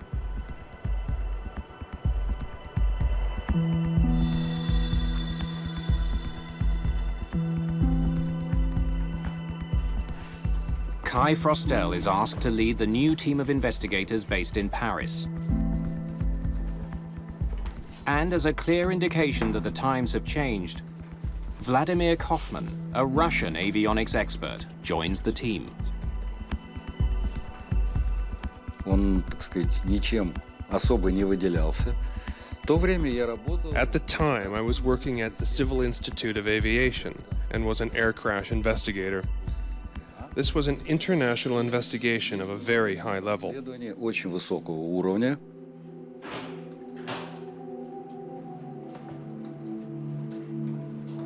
Their first task is to make sure the black boxes are authentic. There was a high suspicion in a lot of quarters that the Russians or the Soviets had tampered with the tapes or had made bogus tapes. And so we had to 110% 110% validate the authenticity of the tape. They had seals on them. I remember wax seals on them. The photographs were taken, the seals were cut. Investigators confirm that the CVR handed over by the Russians is the same box that was installed on Flight 007. They opened them and looked at them and validated the serial numbers, validated the model numbers. Now that they know they have the right boxes, investigators need to make sure they have not been tampered with. Suspicion soon arises. During the cleaning process, they noted that there had been some breaks in the tape and had been spliced by the Russians. It is not uncommon for a tape to break during the impact of a crash. But distrust of the former Soviet Union runs deep. First, they examined these areas of the splices where it had broken, and they did that on this high magnification photograph. One of the techniques that the French had that I hadn't seen before, that wasn't used in the United States, was a photo analysis machine. They could do this with this optical high magnification. They could actually see the magnetic waves. The test confirms that no data was added or removed from the cockpit voice recorder when it was spliced together. 565, what was the altimeter again? Finally, investigators can listen to the tape, confident that every word is authentic. What? It's already time for breakfast. What do you know? Let's eat later. But all they hear is idle banter from the crew. On a step 4 right. I heard there's a currency exchange at the airport. What kind of money? Dollars to Korean money. It's in the domestic building. Back to 010, 4 right, American 737. There is not a word on the tape to suggest the crew was on a spy mission. Just a totally routine conversation, and either these guys are the most cold-blooded actors and falsifiers ever, or they really were totally clueless about where they were. Sadly, I think the latter's the case.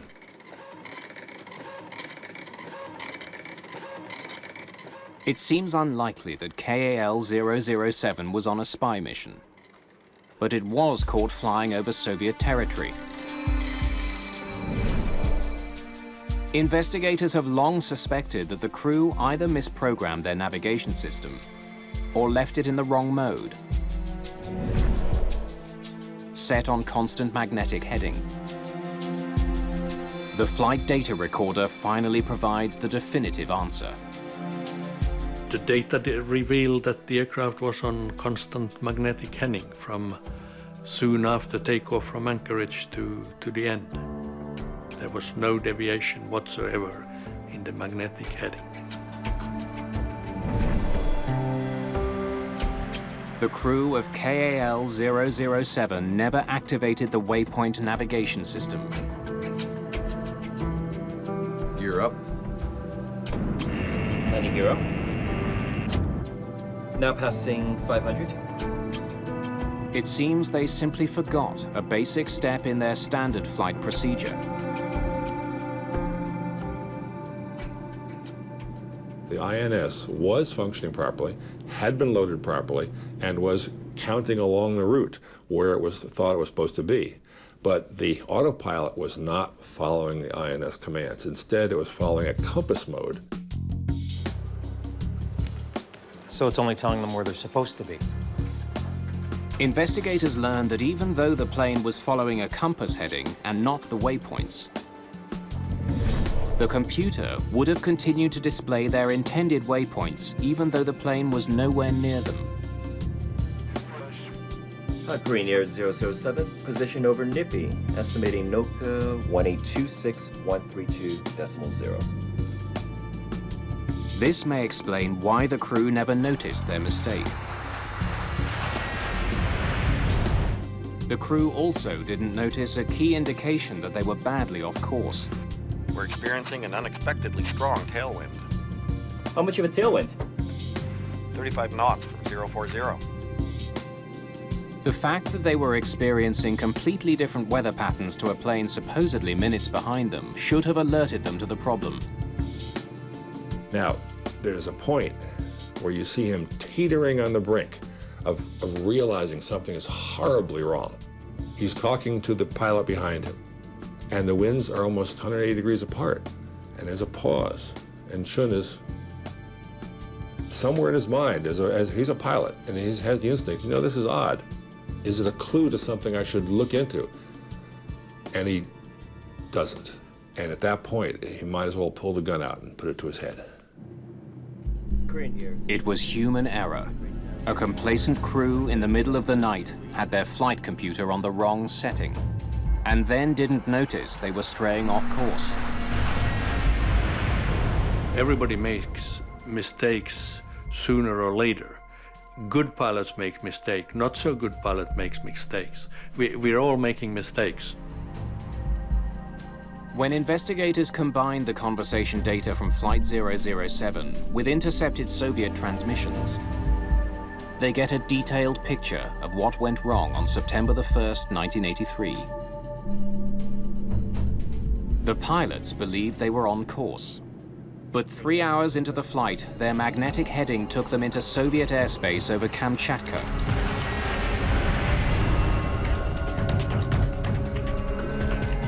The Soviet military had been tracking a US reconnaissance plane. Там американский самолет-разведчик. There was a real American spy plane. It was there. There were two planes that looked alike. When KAL penetrated the border, the perception was that this was the plane. As the passengers sleep through their long journey, the Soviets scramble fighters to intercept the plane. The identity of the plane was just not known. The clues that it was a lost civilian airliner, well, might have been there. The clues that it was a 135 didn't add up, but the Soviets involved didn't have time to think it through. Target traveling at high speed and approaching border. But the fighters are not fast enough. The plane leaves Soviet airspace and continues along its heading to Seoul. They figured that they'd just been spooked, but that was all over. Unfortunately, for everyone involved, it wasn't. The airliner is just seconds from flying over the island of Sakhalin. So Sakhalin was prepared.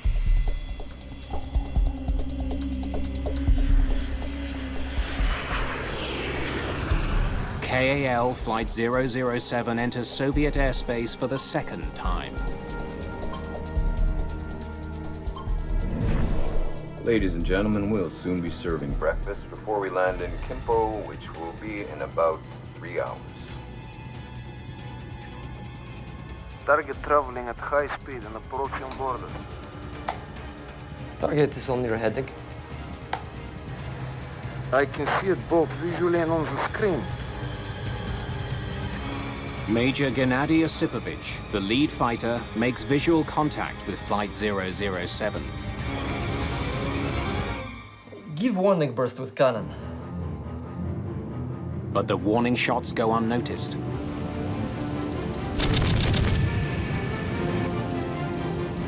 Take up position for attack.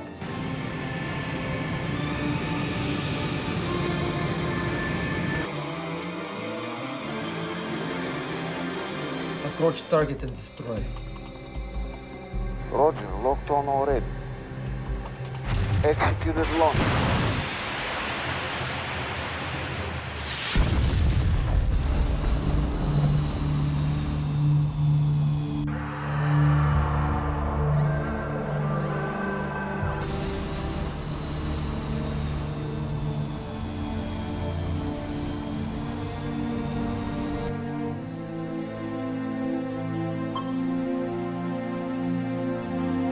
Target is destroyed. The fighter pilot believed the 747 was an enemy spy plane. It takes nearly a decade after he shot down KAL 007 for that pilot to tell his side of the story.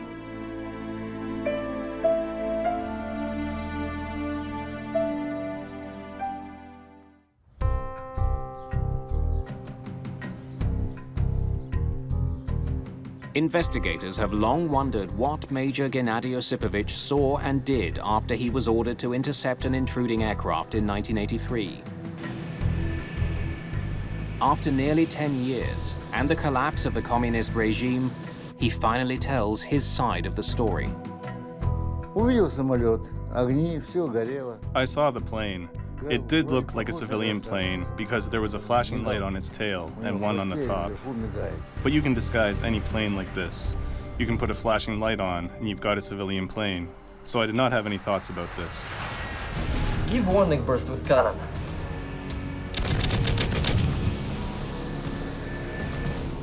When warning shots are fired, they usually include tracers, which are like flares and are easily seen. However, Osipovich had no tracers loaded in his cannon. They're supposed to load tracers, just no one had shipped them any for the last 6 months, so they weren't there. But even without the tracers, Osipovich thinks the 747 crew should have seen him.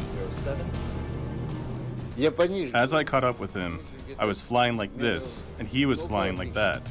How could he not turn around and see me? I was flying with lights. Everything was according to protocol. He should have seen me. And then a horrible coincidence seals the fate of 269 people aboard the flight. Korean Air 007 requests climb 350. Korean Air 007, climb and maintain flight level 350. Like a car going uphill, a climbing plane slows down. But to the fighter pilot following the 747, this is interpreted as an evasive maneuver. He decreased his speed so that I could either pass him or fall, one of the two. So that's how I knew that he's an enemy intruder. That convinced him that it was not a civilian plane and that he was in danger.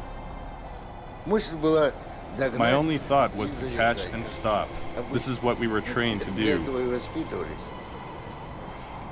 I fell a little behind him and banked down, made a snake maneuver, put some distance between us, because otherwise the rockets would not have locked on.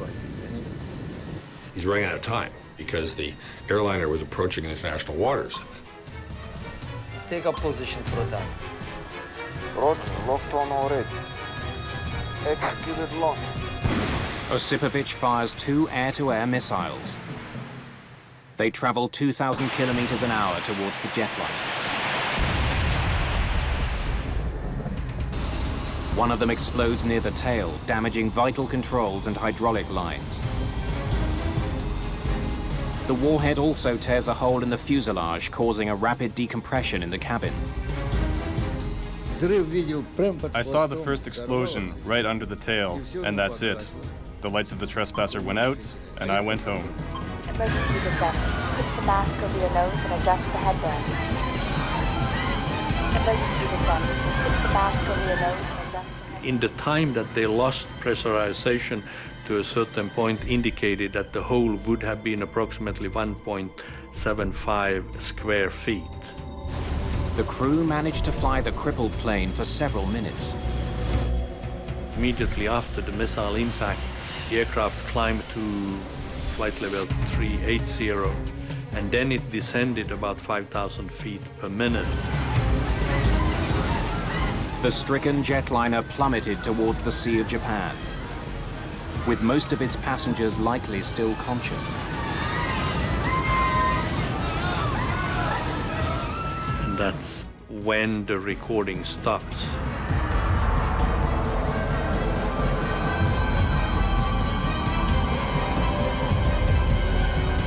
Our determination was that the airframe probably broke up at that point.